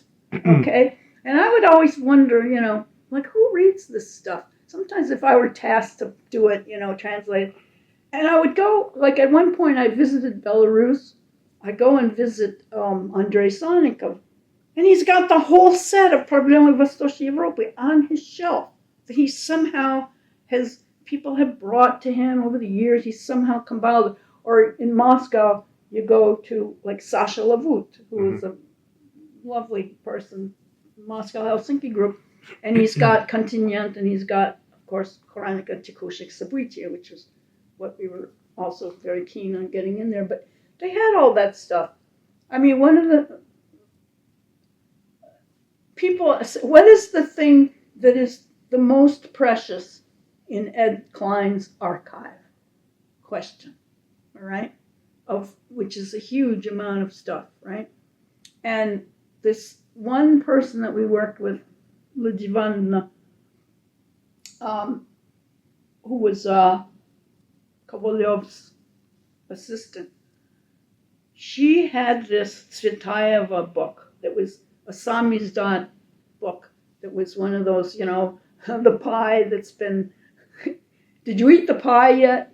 Yes, I've eaten it, but now I'm going to give it to my brother. That famous... No, when I knew things were changing is I had this, speaking of the pie stuff, cake. I once I visited Sakharov. This would have been after Gorky, right? Because, of course, he was locked up in Gorky all those years. All the time, all my early career, he was 80 to 86. Of course, he's in Gorky. Almost 7 years, I think it was. And he had a list of political prisoners, because, of course, they still had political prisoners, and had to get copied. Again, no internet, right? And so he entrusted this to me to get copied. Now, I couldn't go and copy it there was the only public copying place in town on Ulitsa Gorkova, which is now Tverskoy, of course. You didn't want to go there because you didn't know what it hooked up to. Like maybe they would take, because I would go there sometimes if I didn't mind worrying that the thing was going to be read or I might lose it. But Sakharov's list, no way. I had to go to the embassy for that, right? But when I got to the embassy, it was too late and they had already locked the Xerox machine, which they kept very big track of too. And so I had to come back the next day. So I remember calling Sakharov and saying, I'll have to bring the cake to your house tomorrow. And he was like, well, cake. He says, cake. Well, could you bring the prisoners list along with the cake? Because by then, he's been let out of Gorky. So I was still kind of in that mode where you keep everything secret and you tiptoe around and you say the stuff about the cake. And he's going to bring the list with the cake. And I felt bad that I didn't have it right for him, but We didn't have phones either then, of course. No, we didn't have any of that. So when you say about the competition, there was competition among these different places because it's hard to think of now, but there was fierce competition between Freedom House and Helsinki Watch, and the watches, plural, as they started out, because the watches were more left wing. The Freedom House was today. It's funded by Google. It's more sort of generic, right? But back then, they had this. Because again, they were the anti-communists. They were the liberal anti-communists. The others might have tilted more toward. RA was a Norman Thomas follower. Okay, so that's different than the people at Freedom House. And they did this one thing that everyone disliked, which I saw literally them. They had this map of freedom, and the secretary every year would come and color in the country. Some were black, some were white, some were gray, and they still have that map of freedom. Everyone looks forward to it every year. So when they got to South Africa, they colored it gray because they felt like it's half free for white people, not free for black people. And everyone thought that was terrible. And it was called Partly Free, and everyone blew their minds over it. It's hard to imagine now, but it was a big thing. And then, so now, of course, America's partly free because it's banning books and doing all these other things. I've actually worked for that. I did some freelance work for that Freedom in the World a couple of years running, but I did the Stans. I didn't do Russia. But so, yeah, they were in competition. But the fact is, at a lower staff level, people cooperated. And I think whenever I try to explain those years to people, I felt like it was a vocation, like it was it wasn't a job. It was I felt like I was brought into a movement of people that I just. Well, some call it activism. Yeah, I just felt like I threw myself into it, even though Human Rights Watch is not the kind of place that goes out marching with signs or anything like that. It's more sedate, and there's, how the right wing is always saying Soros is busing people to Washington. Well, I worked for Soros too for many years. Soros doesn't bus people to Washington. That's ridiculous. Human Rights Watch doesn't bus people. People get on their own buses for one, but if there's any busing to be done, there might be like something that maybe if you go through, maybe Soros has funded the organization, but they make their own decisions about whether they bus or not bus. It's not how to understand the way these places work. There's a lot more autonomy, but they weren't there. But they were in competition. But you also felt like you had to cooperate because the stakes were high, and if somebody got something out or somebody couldn't do something, you would try to get someone else to do it and handle it, because that was the urgency of it. Like you would get, like I remember we got this little tiny paper from Yuri Orlov. They were called ksivi. You know that expression? Because they were on the, I guess ksivi means passport in the Blatnoy Язык. True, but right? it also has the second. But it means these little note. Made from papyrosi paper, right? And it said, I'm sewing bags on the machine. He's in labor camp. I'm convinced that our sacrifices were not in vain. He just wrote those two lines, and they were just so inspiring. And I just thought it was so important that we had to get this out, and like whoever you wouldn't like hoard it, right? Although I will say there were always scandals going on, of course, especially at Radio Liberty, because there were emigres, and at one point Lyudmila Alexeyeva published a book criticizing Voice of America and Radio Liberty quite a bit, which you can still find out there. I saw it on Amazon not long ago. I translated it, and I think it has a foreword by a Washington Post journalist. it was a pretty serious, she was very exercised about the anti-Semitic content that you would find on there from the Solzhenitsyn crowd in particular, about also the spies. Some of them would go back or re-defect or whatever. There were these different quality control issues there, which when you think of the CIA stopped funding it and also stopped guiding it, because at one point, as I said, they had that Institute for the Study of Russia, which was kind of like the brains of the operation. And it's a shame that the only scholarly piece I've seen on that, which I went over to read in the main public library, you have to get it from that Schwartz archive. Some loon who completely trashes it, doesn't understand the value of what it meant to support these emigres, and they were just eager to try to find Nazi sympathizers. But you know how it's always nuanced about who's really in. What are they exactly? If they're white Russians or second wave Russians, what are their politics, and who's doing the quality control? Which was the U.S. Army was a lot of doing a lot of that quality control. You can read about that. But I think you know who else worked there of all people? I discovered this Amy Knight. You know her? She has written a number of books about Soviet spies. Of all people, she worked there as a young person. She knows more about that. I think most of the people are dead now, but it's worth understanding, because they put out a magazine, a journal, and the people there had an influence on what was picked out, what was broadcast, and so on. What was their journal called?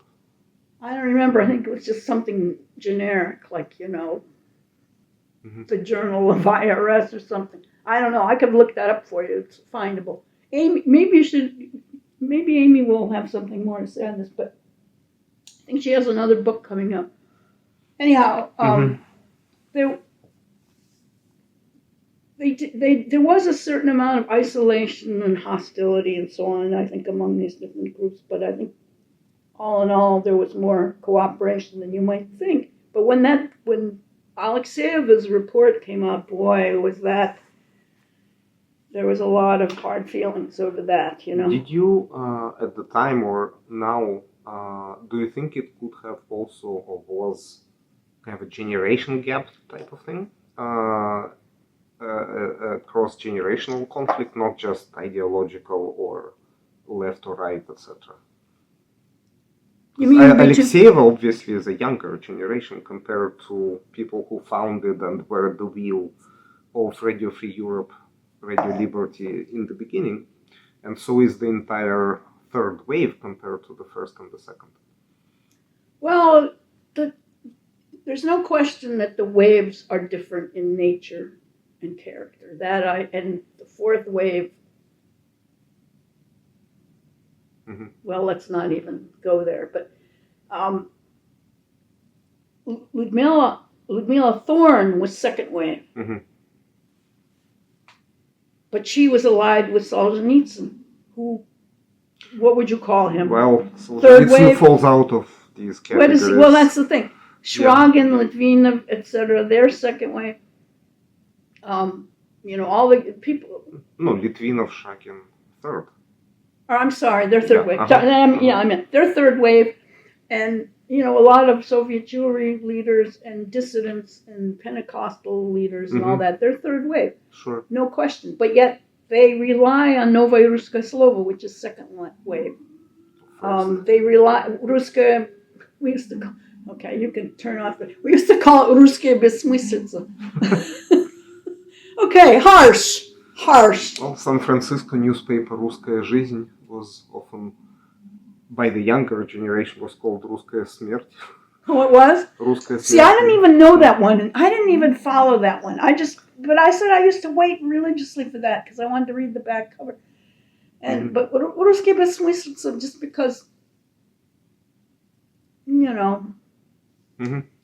it's a different ethos, I guess. And style. Very different style. People they read, different everything. I don't know, but right. Maybe it is age, but it's also just who you because somebody like Yuri Orlov, he's more even to the left of Alexeyev. I mean, he's third wave. He's older, and he died at like the age of 95 or something. He lived quite a while. Died a few years ago.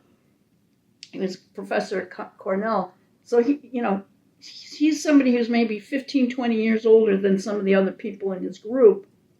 So, is it the people that lived through the thaw versus those who didn't live through the thaw? I don't know. I mean, you got to figure that out somehow, I guess.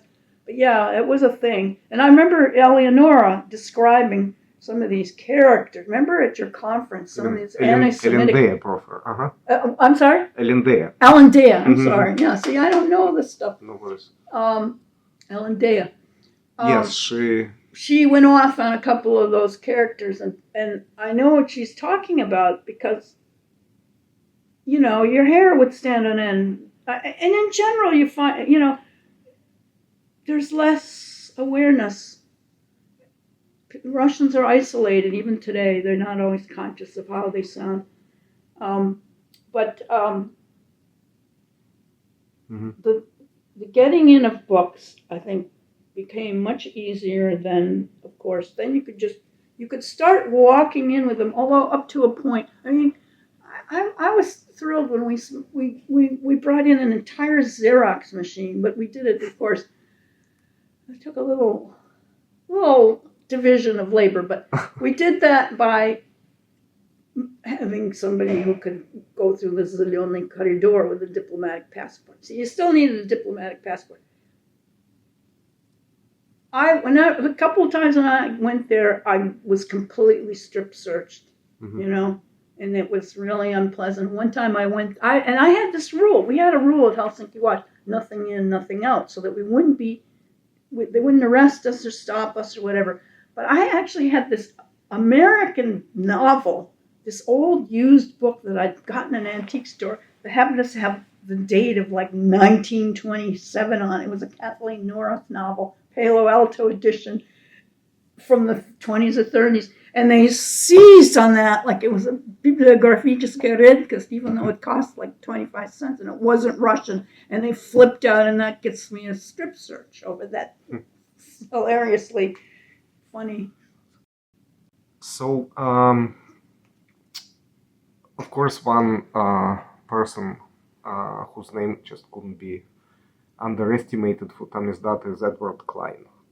Could you tell us about him? How did you get to know him, and what do you think his contribution was to this affair we call Tamizdat? Well, I think it was enormous, and I think he was the center, pretty much, at least the public center in New York City anyway. Of course, the proffers are probably the main Tamizdat citadel, if you will, but I mean, New York, certainly Ed Kline and Chekhov, and the years that he also had the Chronika Tekushek Sabitya and the Human Rights Project group, which came much later in the end of the 80s. So I first met him in, I'm going to say, probably 1979 when I was at Freedom House. And he would always go around and befriend any staff that worked on Russia in all of these places. And he would always be at odds with every one of these organizations because he would be sometimes cantankerous, Like he was on the board of Helsinki Watch for a time. And then he had a falling out with them over the appointment of Max Kampelman to the Helsinki talks. Because Ed Kline was a Republican, okay? Back in the days when that was a more honorable profession than it is now, certainly. I mean, to the very end, I would kind of marvel that he would stay with the Republican Party, but he was more conservative. His family ran a chain of stores, Klein Brothers, and his father, he was also in the Korean War, but he served stateside, and he was in accounting or something like that. And his father died when he was fairly young, and he was put in charge of these stores along with his uncles and so on. So they were well-to-do. I don't know if I think the stores don't exist anymore. They may have sold all the stores to JCPenney or something like that. I don't know what. Stores don't exist, I don't think, anymore, but they, that was quite a thing. They were in a lot of small towns in America. Mm-hmm. And the thing I remember about them is they had the Catholic school uniforms. And Ed was always proud of how he was kind of interdenominational in that way that his store, while they were Jewish, they would have the Catholic uniform. And when I worked for him, he would always give me Good Friday off, So I usually worked for him after, I had like a second part-time job with him often, although in later years I worked, that was my only job, was working with him, and working as his assistant. But back in those days when I first met him, he was still at Kline Brothers, which is over on 8th Avenue. And if you visited him there, he would be there with those big sales books and big accounting books, huge, on his desk, going through those. And then he'd have Sabricha all along the wall. And I remember when my first thought was, because he said, I'll give you a set, right? I was so thrilled. I wanted to go get that set. And I remember my bosses at Freedom Russell, well, you want to watch out for Ed Kline, he's, because there was this competition and kind of, he was outside, he was not an organizational person that fit in with other organizations. Mm-hmm. He had his own organization and only worked with a very few trusted friends. Mainly it was Andy Blaine, mm-hmm. who was a founder of Amnesty International, was on the board, and A. Whitney Ellsworth, mm-hmm. who was the publisher of the New York Review of Books. Mm-hmm. And Max Hayward. Of course, Max Hayward, yes. See, Max died before I came to New York, so I never got to meet Max, and he was Ed's beloved friend. It was most beloved friend, and he literally, when he got on a plane when he heard he was dying, and he died while he was, he arrived, he'd already died. But Ed was always quoting Max. And he would always say, well, as Max Hayward used to say, in the long run, we'll all be dead. And Max should know, because he is dead now. He was always quoting Max. And they just got along famously, somehow. And even though they're from very different worlds. And this is what I was going to ask. So Andy Blaine was a professor at CUNY. Yes, right? and the Florovsky. Specialist. Hayward was in England, also an academic. Right. What brought Ed Kline to, the idea of publishing literature and getting involved in the dissidents? The thing how it started was, he went to Yale, mm-hmm. right? And he was he was a mathematician. He studied mathematics, and his first sort of interest in Russia came from wanting to read the articles of Soviet mathematicians. Uh-huh. And so he started learning Russian to read these articles. He was a very, very nerdy, I don't know, did you ever get to meet Ed? No. Very tall, gawky, sort of nerdy guy with glasses and, mathematician, right? So he fit in with all those Fizmat kind of dissidents who were all like that, Mm-hmm. So he's in Yale, and he had that interest in Russian, and he started. And the thing is, remember there was Sputnik. There was all this interest in Russia. My father taught Russian by the army. I don't know if I don't think Ed was in that. Ed was not in the army courses. He was in the army, but not with any Russian connection like my father. But he was interested in the whole sort of Soviet thing, right? So he started Russian, and he even had someone give him Russian. He had a Russian emigre woman who gave him Russian lessons. He never really learned to speak Russian. He was famously terrible when he spoke Russian. Like he was brilliant in understanding and translating Russian, but he spoke it without, he would just why put the endings on the words, And I feel that way too. All these cases, why let's have a sale, let's discount the cases too many. Because he would kind of be not do much with the cases and so on. But his first dissident was Belenkov, the defector. I didn't. This is sort of before my time. I was still in high school then, whatever. But the way he came in contact with that guy was that, again, it was like this old boys network. This lawyer who he went to school with in Yale called him and said that he had this defectors case that there weren't that many in those days, and they were. This was 1970, I think. I guess, yeah, I would have to look it up. But, Arkady Belenkov. Yeah, and so this guy, and Arkady was kind of a handful. Well, they're all difficult. It's hard, yourself. That first year, especially when you immigrate, is so tough. But when you're a defector, I think, if I'm not mistaken, he was one of those people that also came via Eastern Europe. So they sort of didn't know what to do with this guy, because somehow he didn't. There's this so-called Public Law 58, which isn't public, which is the law that deals with defectors. And there's this outfit called Jamestown Foundation, which is still in existence. But when they first started, their purpose was to try to take care of defectors because they felt they weren't being taken well enough care of. That some of them would get very top drawer treatment and, get new jobs and witness protection and so on, and others would just sort of be dumped. So they made it their business, and I think originally it was started by some former CIA agents. It's a whole different thing now, but it mainly does the Caucasus.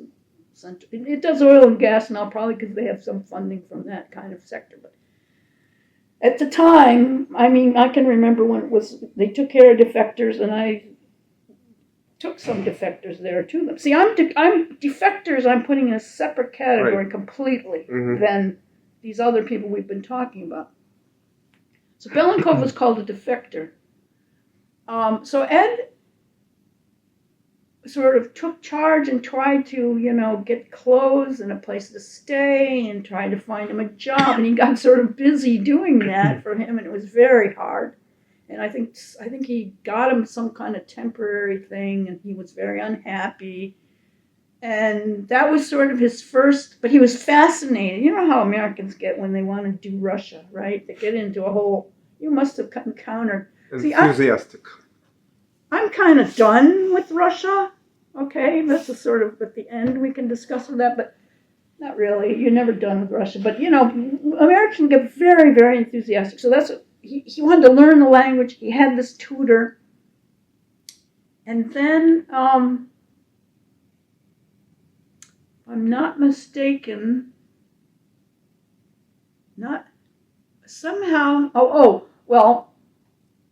Brodsky lived in the same housing little area that Andy Blaine did, at 44 Martin. Andy got him a place there. And also there was another woman there, another person, Margot Pickens, who worked at the Ford Foundation, was part of our group.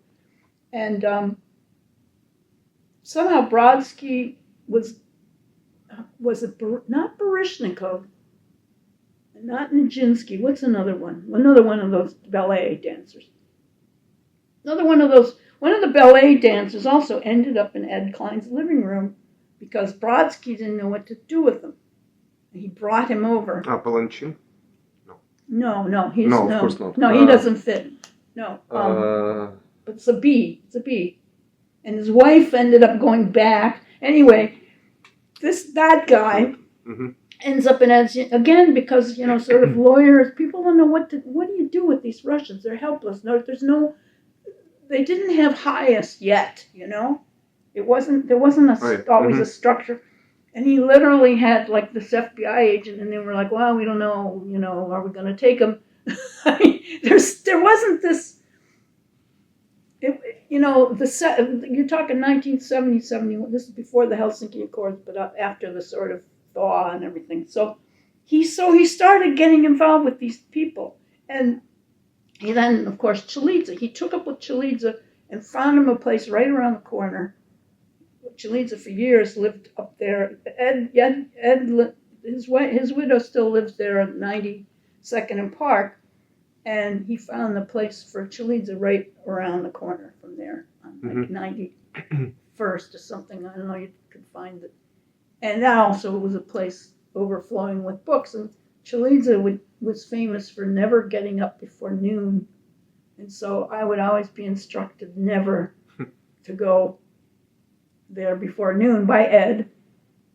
And Ed got also, he got involved with doing Chekhov 2. Let's see, Chekhov 1, now,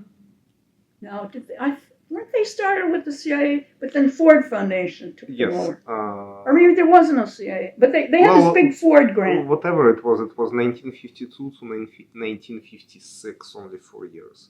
Right, and a long time ago, so nearly... I would have to say, if it's those years, that somehow the CIA has to... And mind you, the CIA, read Cord Meyer's book if you haven't. The CIA is also a place filled with trots and leftists. Where else are they going to work? Who's going to hire them? The CIA hired them.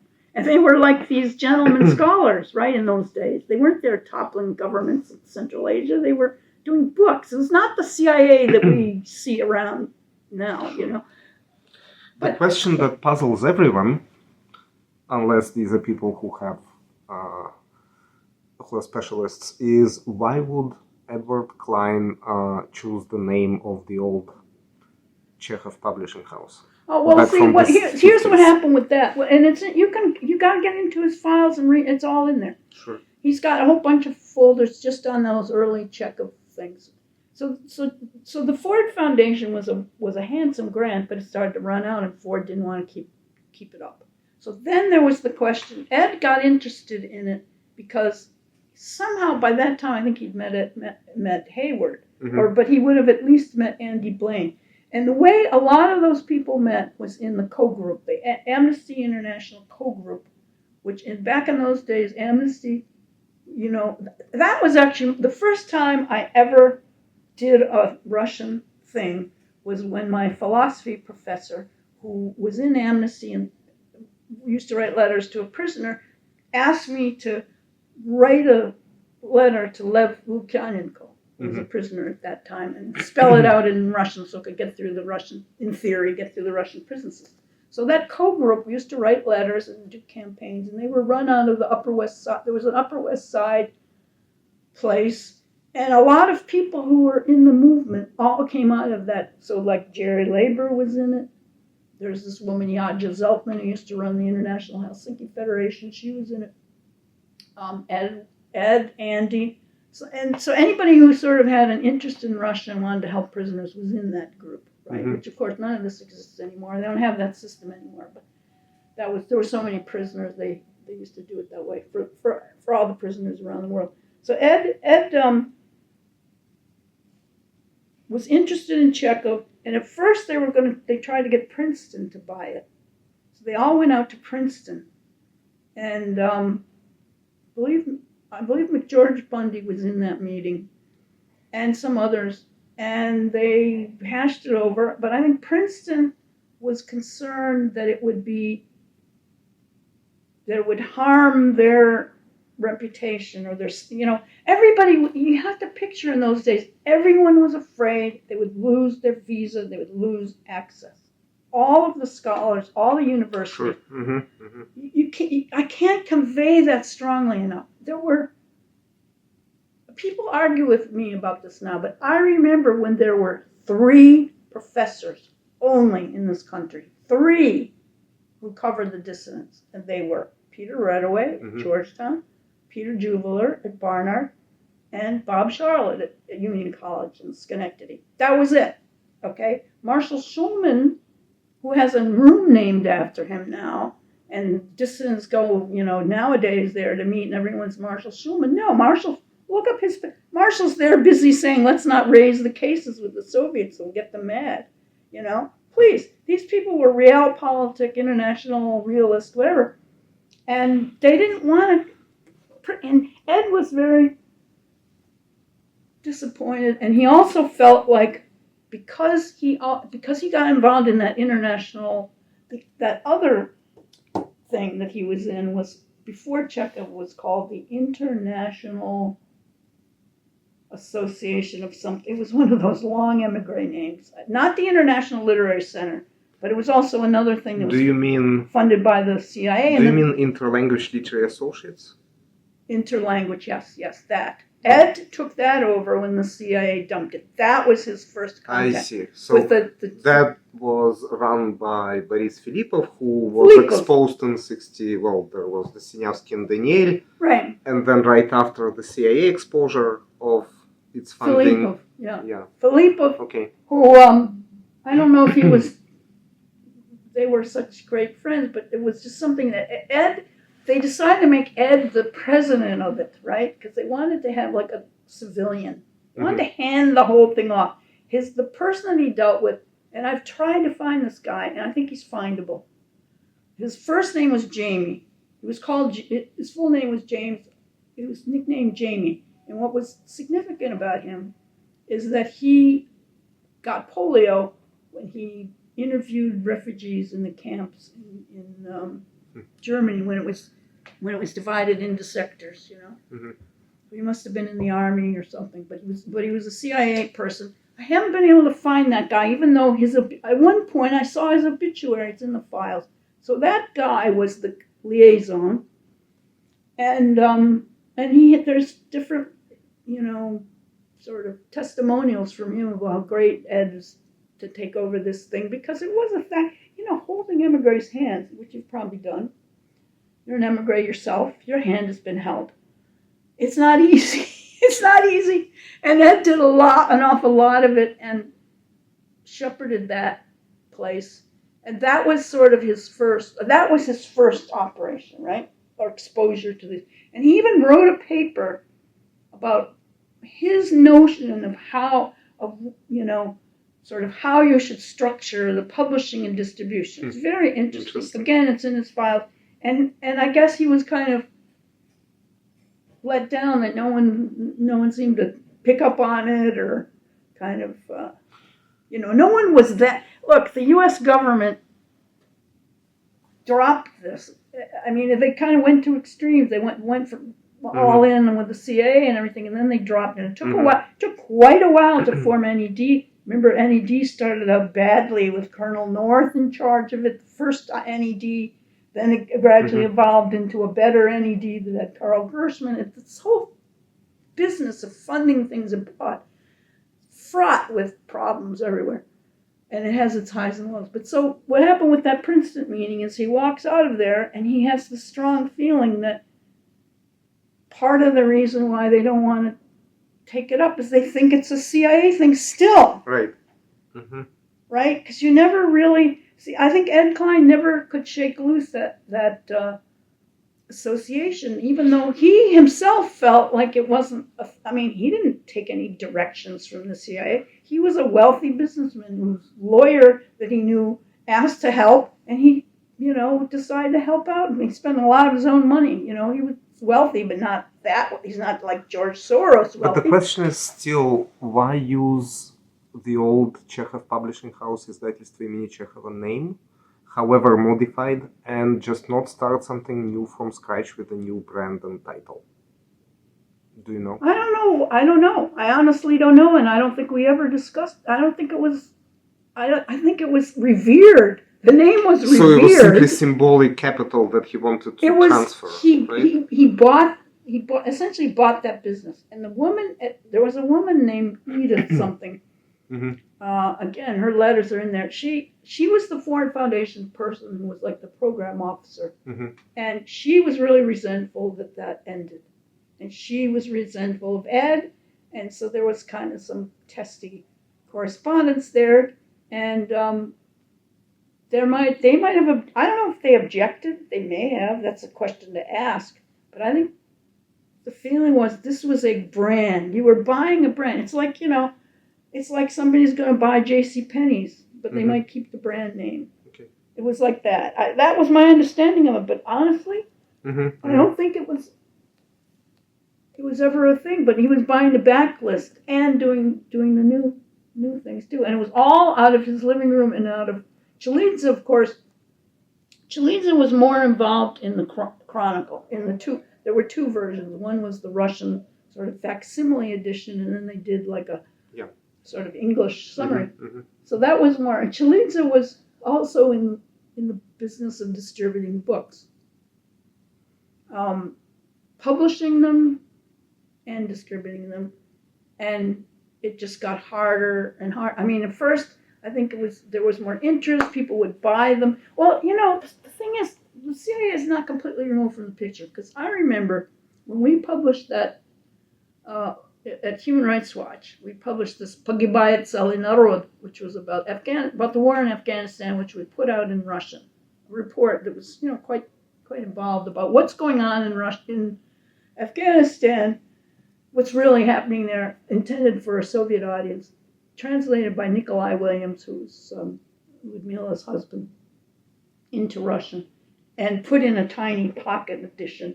And that was Human Rights Watch. And the CIA just calmly ordered, hundreds of copies. And I remember asking Aryeh Nair, because, he's the last person in the world who would ever take government money. I mean, it's anathema. The Human Rights Watch will never take a penny.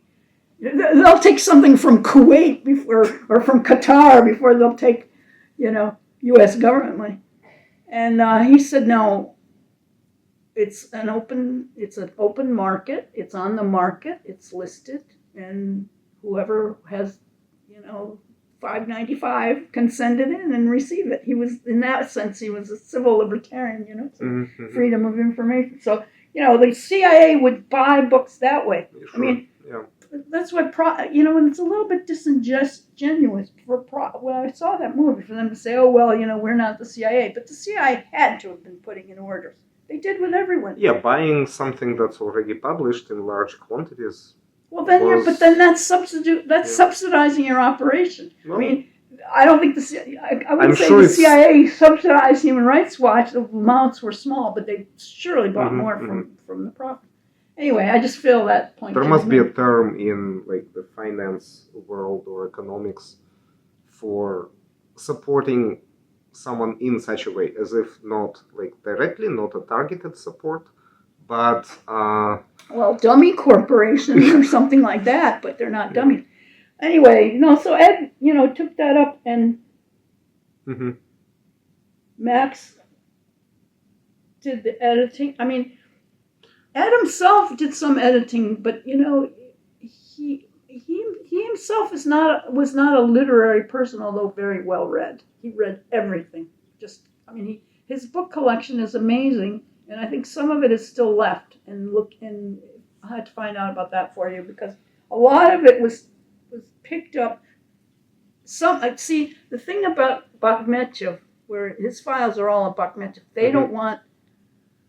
At some point, the archivist said to me, Kathy, we're not Manhattan Depot here, because I was like, there was so much stuff. We had to just start. I mean, towards the end, Jill, his widow, wanted us out of there. We'd been there. I had to bring in my son. We were because one of the things Ed would do is he would just stick everything into a book. So if he had George Kennan, the younger, and George Kennan the elder, he'd have both. But so then he didn't have actual letters from George Kennan in the book, right? Or notes of meetings and or something by McGeorge Bundy, and have the correspondence be stuck in the book, right? His filing system was, and so we had to, and the archivist wanted this all to be done in folders that had the name of the author, the name of in other words, we couldn't just clear it all out and put correspondence and file it, because this is what anyone who's ever looked at my files, they say, well, why didn't you organize it like an archive, like a historian's archive? And instead I would have, because they want years, and I say, well, that's the last thing you want, because you're not going to remember the year something happened, but you're going to have Moscow Helsinki Group, MHG. You're going to have Orlov Yuri. You're not going to put Orlov Yuri of 1979 or whatever. I mean, that's the thing that's so different about the filing.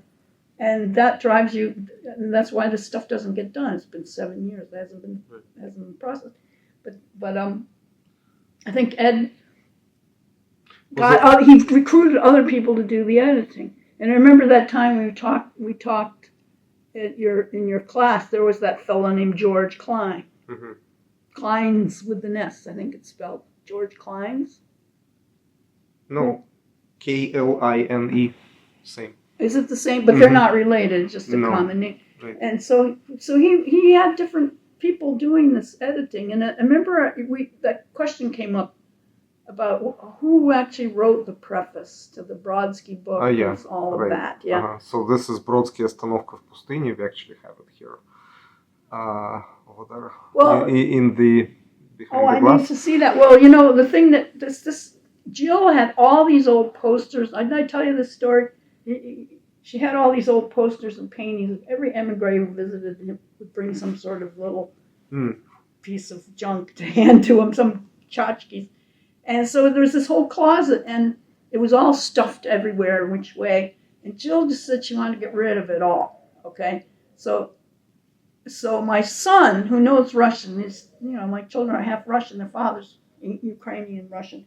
So he's climbing up on a ladder, and he pulls down, and he goes, Ostanovka. And I go, wait a minute. What? And it's a poster made out of the book signed by Brodsky. Dear Ed, thanks for everything, right? It's like this priceless thing framed. Jill, she was pretty, you have to picture his office was overflowing, the bedroom, everything was overflowing with books. You open every closet in that place. It doesn't have vacuum cleaners, it's got books, And some of them have been offloaded some were sent to the Solzhenitsyn Center in Russia. Mm-hmm. Van Voren, I don't know if you know Robert Van Voren. He's going to take some of them, or maybe has by now. That's why it may not be too late for you to go up there and take a look at some. I'll have to ask them. But I think the Bakhmetov people felt that was the pride and joy of the whole archive was that Brodsky. Mm-hmm. But that's because they put all this high price on Brodsky, which. Well, speaking of books that Chekhov Publishing House or Ed Kline published, yes, Остановка в пустыне was their first, as far as I know, but then... Well, wait a bit, what about Into the Whirlwind? They never published. I thought they did that. No, that is Mondadori. Could they At least the first edition, maybe later. Reprinted it? Could be. Yes, but because then, I remember seeing it there. Well, a major book that they brought out, probably next to Brodsky, maybe before Brodsky, is Chukovskaya, Spуск под воду. Yeah, that I remember. Mm-hmm. That is such an kind of underappreciated, absolutely groundbreaking work of creative fiction, or non-fiction in a way. But then Sakharov's memoirs, though that is very late. This is already 96. Well, of course, Ed was a big friend of soccer. Yeah. That was the most important thing in his life. So between Ed Kline, Chekhov Publishing House, and Chalidze and Chronica Press, how did they decide which book is published by what press? Because Chalidze published at least a couple, if not more, titles also by Chukovskaya, but her, let's say, non-fiction. Spуск под воду by Chukovskaya is brought out by Chekhov Publishing House. Do you know how this works? Because I don't know definitively, but I had the impression that Chalidze did the non-fiction because he mostly, of course. He did, he had stuff like John Stuart Mills. I remember he once called me and said, "Kathy, the rats are eating my John Stuart Mills. I can't give them away. No one wants them." He had that whole outpost, I guess is the word to use. Mm-hmm. The other Vermont outpost was Chalidze, overlooking this lake, and also over stuff with books. And he had the press was run out of his barn, After he moved to Vermont. Yeah. After he moved out of that little place. There wasn't room in that place. There's a big box of Chalidze's stuff, including all, because remember, the way that there was this Committee for Human Rights. The members were Sakharov, Chalidze, Tverdokhlebov, and one other person who was kind of right-wing, and that's maybe why I'm not remembering him. Important writer, though. So Chalidze, somehow they got from the league. This was before I was there. Used to call Sakharov on the phone and send him telegrams and try to keep up with him. And Ed was involved in that. I still have a book of those telegrams somewhere. And Chalidze got an invitation to give a lecture, again with the understanding he was going to go back, but then of course he didn't go back. And then there was this whole fandango trying to get him papers, And so Ed was heavily involved in that, trying to get him They used to have this category parolee. It used to be you had to go through third country processing before you could come as a refugee. You could come for political asylum. It's much harder to get. And then they had this other category, parolee, which they've now don't have anymore, I think. But anyway, it was hard getting someone who just arrives like that hasn't been processed through the third country, like Italy or Vienna. It just becomes that much harder getting them eventually the green card, but even getting the white card to start with. Anyhow, I'm trying to think, why did Chalidze move to Vermont? Well, could be. He just was always a loner, He was always also at odds with all the other people, quarreled with Bonner. And Ed, of course, was most devoted to the soccer family. That was his main focus. And with Cheka, let me try to think of some of the other books. There weren't that many, seems to me. And at a certain point, I'm going to say, right before Glasnost. Well, we forgot one. Nadezhda Mandelshtam's first book. Okay. Yeah. Artur Kessler. Okay. See, that's the one. I'm thinking of Mandelstam. Yes, Artur, of course. I am looking at our website. I need to look at your website and refresh my memory. But see, all those books, he had them all in his basement. There were these huge cages in his basement with all those books. And Елена Bonner, of course, дочки матери. Yeah. And Mikhail Zoshenko. Oh, right, there was that. There was that, yes. Yeah, it's not a gigantic repertoire. No, it's not, that's my impression was that I used to sit and mail those up. See, he had an agreement. There was this Italian place. I mean, Ed was able to get along. It's funny. Ed was never in any organization, but he also was able to get along with everybody. He got along with all these people that didn't get along with each other. So he had this cooperative agreement with several of those other publishing houses where they would ship books to each other to distribute, or they would discuss who was going to do the book or something. I mean, it was pretty cordial. I think it was the son, Alibaiski's son who ran that operation in Italy. I'm not sure. So he at a certain point, as I said, around when Gorbachev, then there were all these delegations coming here, and USIA, as it was called then, used to have this visitors program where just about you could get anybody onto that program, and they would get an all-expense-paid trip to the U.S., in which they would then have to be toured around, and then some planner would have to figure out what to do with them. So often then, literally, they would come to a human rights group or something, or they used to receive them all the time at CPJ, and Ed would receive them and give them books, Right. It was all run out of there wasn't any other place. It was all his house and then Chalidze's barn. I know it doesn't sound very impressive. So when Tamizdat really stopped being kind of a political necessity, or just a necessity to publish books, I mean the Perestroika years and the 90s, when there was no longer need to publish them here, everything could be published back home. Everything? Well, no, at least everything that Tamizdat is kind of known for, right? The Soviet dissidents, etc.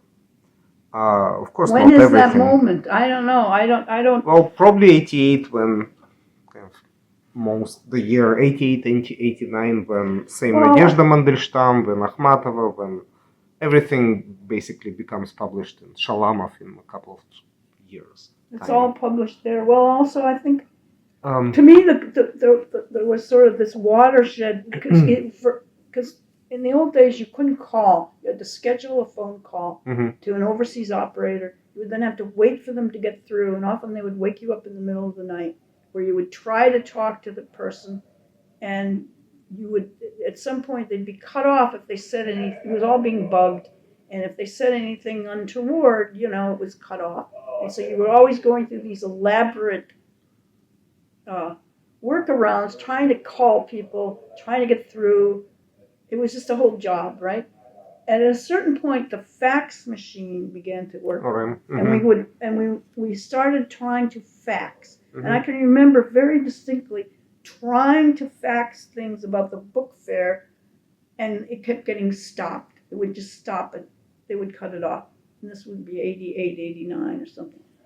And then at a certain point, the first time I ever saw hypertext was in Moscow on their computers. The Russians were very, of course, highly qualified to program computers, right?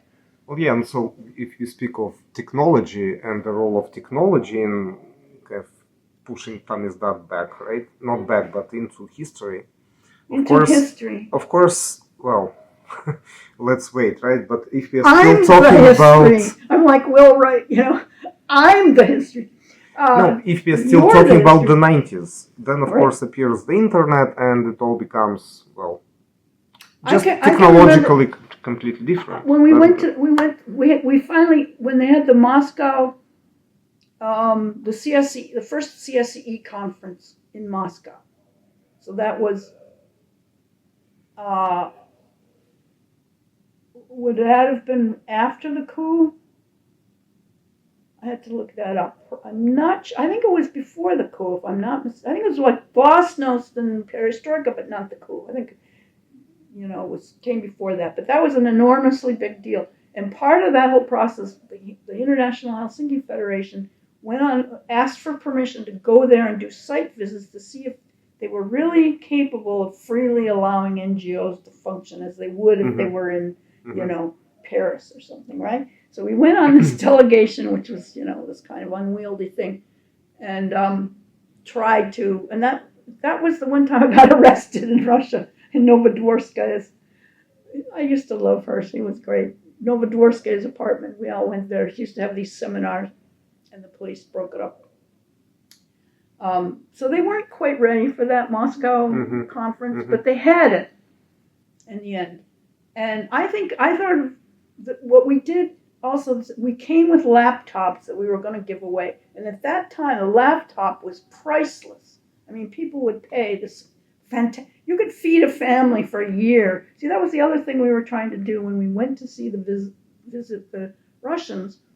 We were trying to bring in something that they could sell in the Komissionka, like a camera or a Sony Walkman or a thing like that, or like men's shoes or something that was or eyeglass, things that were. We would try to give away everything we had and bring extra stuff. We used to go to 47th Street Photo, pile up on stuff, because you could get in with that stuff, not always even declaring it, and then give it away, and that would support somebody. Right. But the laptop, I remember, was phenomenal. And I can remember giving them away to different people who did various things. And that was right. I mean, when do you start the internet? I mean, the internet to me isn't even 90, it's like 95 maybe? Yeah, it's publicly widely available, of course, it's later.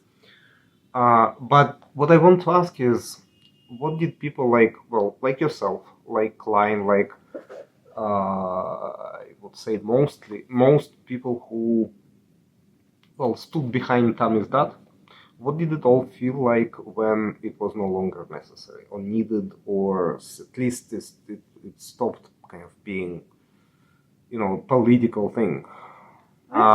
People did still publish books. It's funny how you put it that way, because, you know how they always say you should try to work yourself out of a job, ideally, with human rights, but then you never do. Because I remember when I was in committee to protect journalists, I only solved about 20% out of 200 cases.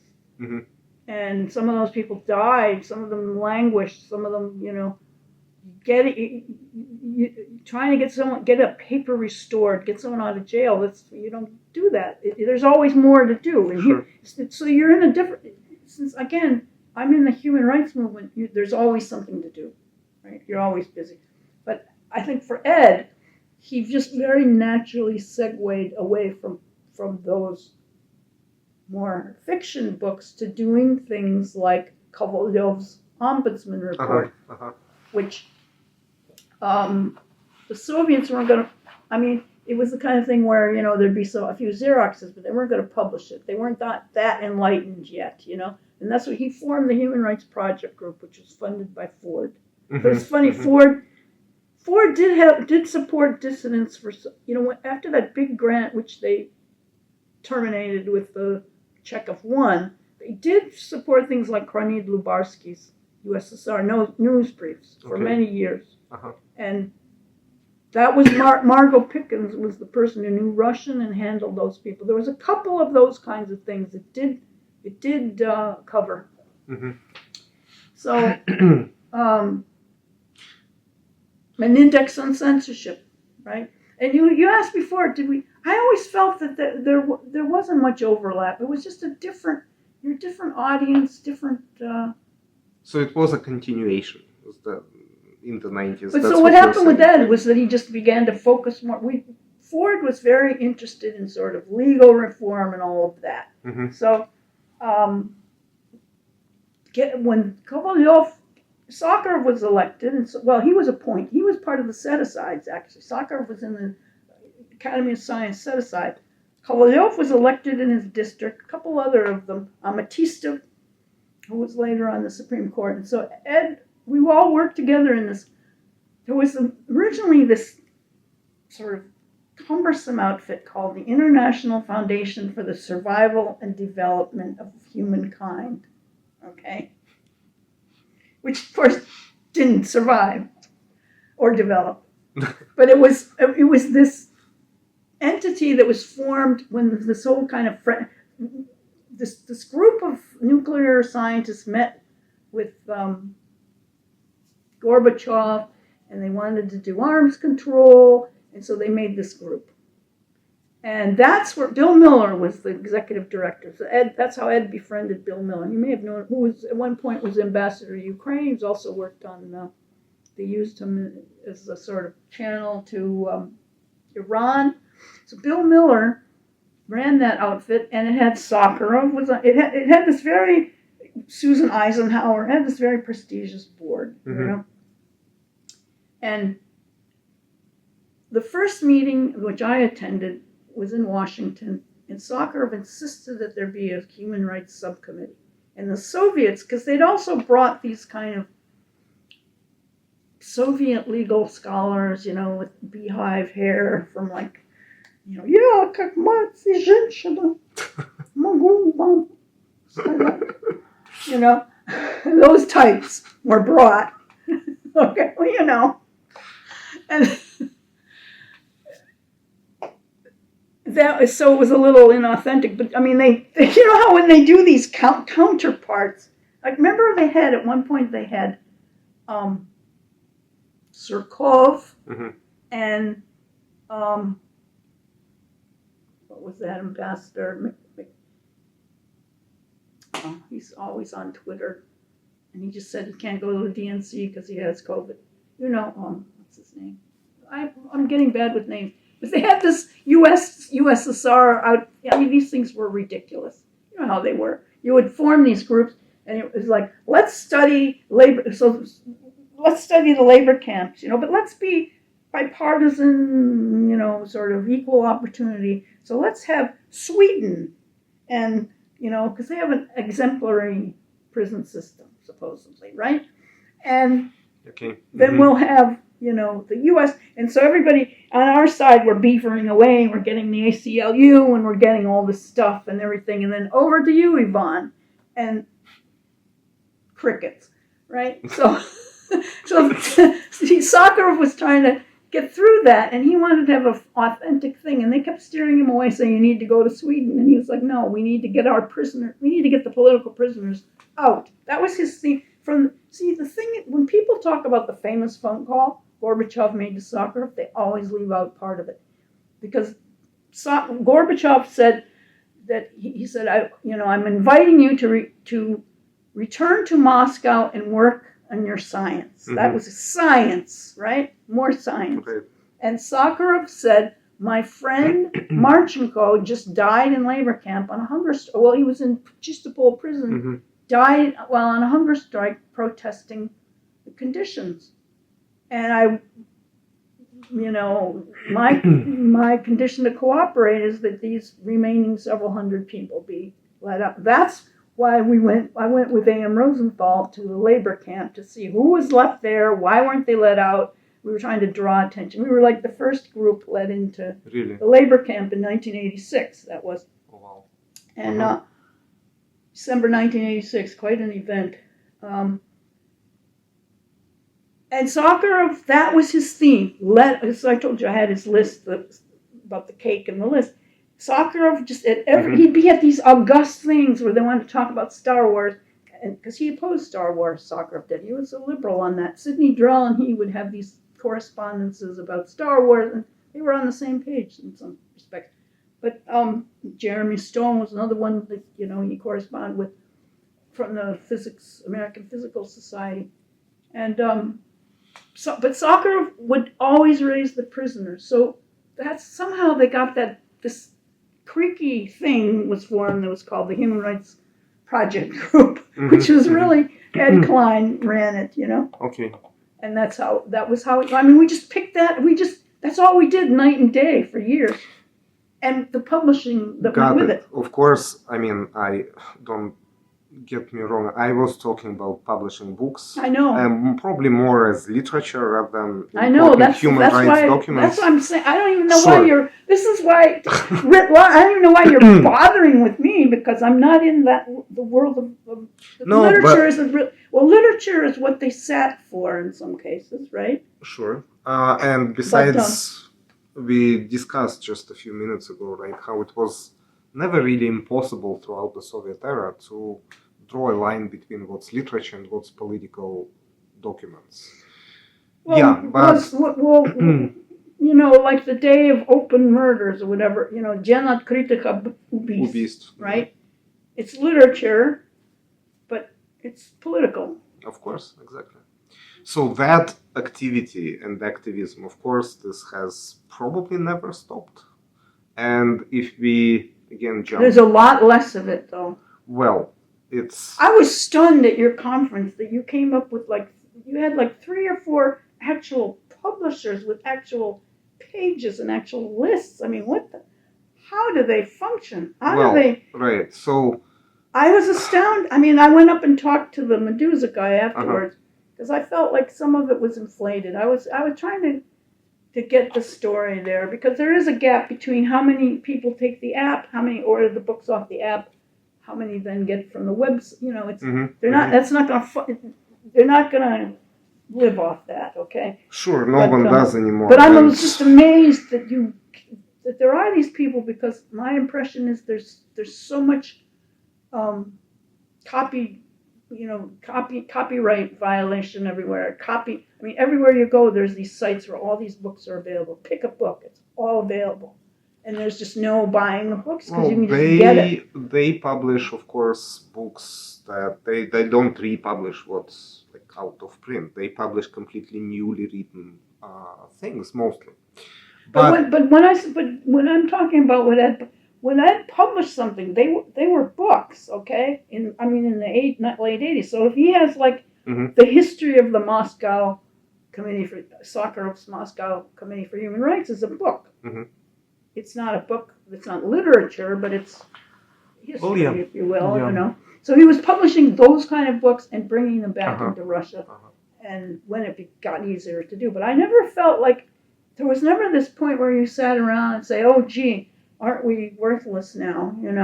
Because I certainly felt that way when the war in Ukraine started. I mean, the full-fledged. Mm-hmm. I certainly felt like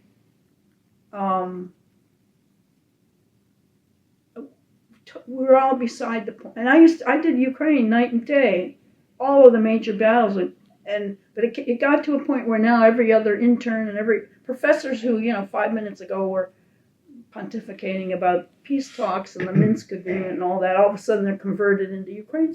I mean, I've seen a lot of bad faith out there. People with their new diversity policies. The ink isn't quite dry, the paint isn't dry on them yet, and they're all of a sudden doing the stuff that I feel like I've been doing for decades. Mm-hmm. But I just feel, Russia, give you an idea, okay? Vitaly Komar, right? It's a good friend of mine. I was just talking to him yesterday because I said the bulldozer exhibit, the 50th anniversary of the bulldozer exhibit is coming up in September. True. September 1974. He was there, Mm-hmm. and remember, it was kind of a complicated thing where the police cracked down. They were in a field outside of Mount. The police cracked down, but somehow the KGB didn't want the police. There was some kind of skirmish there. Naralov was one of them. The Kosolapov. Well, a lot of them are dead now, but if there's enough people, I thought maybe you could have like some kind of something. Maybe Mm-hmm. But see, his gallery owner died. Ronald Feldman died recently, I guess, or not that long ago, and he hasn't found a new gallery. And he could not sell this idea of doing the 50th year. And he had made some proposals for it and some sketches, but he also felt like, who am I to push them? He's very, very big on denouncing the war in Ukraine. His father was Ukrainian. Yeah. Like a lot of the people at your conference. And he refused to come to the Tretyakov when they wanted him to do a retrospective. He's basically, not dealing with Russia anymore. And he said, why should we? This is not the time to have an event on Russia, which is exactly what I said with Sakharov's 100th, the centennial, if you will, of Sakharov's birth. We had to, because of COVID, we had to postpone it. And then they had this big do at Carnegie, and some of us felt like, even though Sakharov is a, quote, good Russian, and even though there'll be Ukrainians that will play music there or speak or whatever, there's just something about it just does not feel right. I personally did not want to be in it. As it happened, I had surgery, then couldn't be in it. But I was like, well, I can't talk you into doing something on this, because who's going to care and why? And how? And you're now in this climate where when you attempt to do good Russian things, you're going to be demolished with criticism by this very vocal set of people who are not, they're not really in Ukraine. They're in the diaspora. They're either Russian or Ukrainian immigrants or various other people, sort of mid-level academics. They're all, like Erica Murat is on there. She used to do Central Asia, but that's not popular anymore. So now she's doing Russia bashing. And it just means that there's no way you can. I don't know how you're able to get funding and put events on. It's very hard, it seems to me. I just hear more and more of people saying, well, we can't do that. We have to wait on that. It's not the time. Mm-hmm. Mm-hmm. And when I see how these prisoners, what a beating they took. I don't know, you didn't follow it probably, but they were demolished. They were 5 minutes out of the Gulag. They were in the Pekete, in the solitary confinement, and they come out and they're sort of blinking in the sunlight, and they say something. Kara-Murza said that he thought that sanctions should target the leaders, but that there should try to be outreach to ordinary people. Well, he got slaughtered for that, even though the West European governments, well, I say West as if that's still a thing, but the EU governments, they'll take Russian students. That's why they're all in these different, all my Facebook page is filled with people who are in these various gigs all over the place, mainly in Europe, not in the US, Mm-hmm. where they've somehow managed to get out and get themselves in some place. And there's no one boycotting them. They're getting those gigs. So the last question, also, of course, we can continue later, and I really hope we do, but just to wrap up this part, also something that has to do with today and with that conference that gave us lots of served as a springboard. So do you believe that history repeats itself? And if it does, then how does it affect or how does it influence, let's say, the so-called new Tamizdat? Those same books published outside Russia for the reasons that are very similar to the year 50 years ago, but of course in a very different context, in a very different environment. There was no war, no full-scale war 50 years ago, right, of Russia against another country. No, there was a war in Afghanistan, of course. Of course. But it wasn't the same. And there was the invasion of Czechoslovakia and of Hungary and everything. There was a span of years though when they weren't at war. Well, but you had another question about what was the moment when you held something in your hand or something like you. So you asked me something about what was the most sort of memorable, and that sort of goes together for me because yes, I think it does repeat, and one way it's repeated is that when I first began working with Lubarsky's prisoner list, which was sort of the definitive list, there were about 1,000 political prisoners in the Soviet Union known. And today it's about 1,200. Now it's about 1,200. Mm-hmm. Well, when we said known, of course, back then, eventually, I remember talking to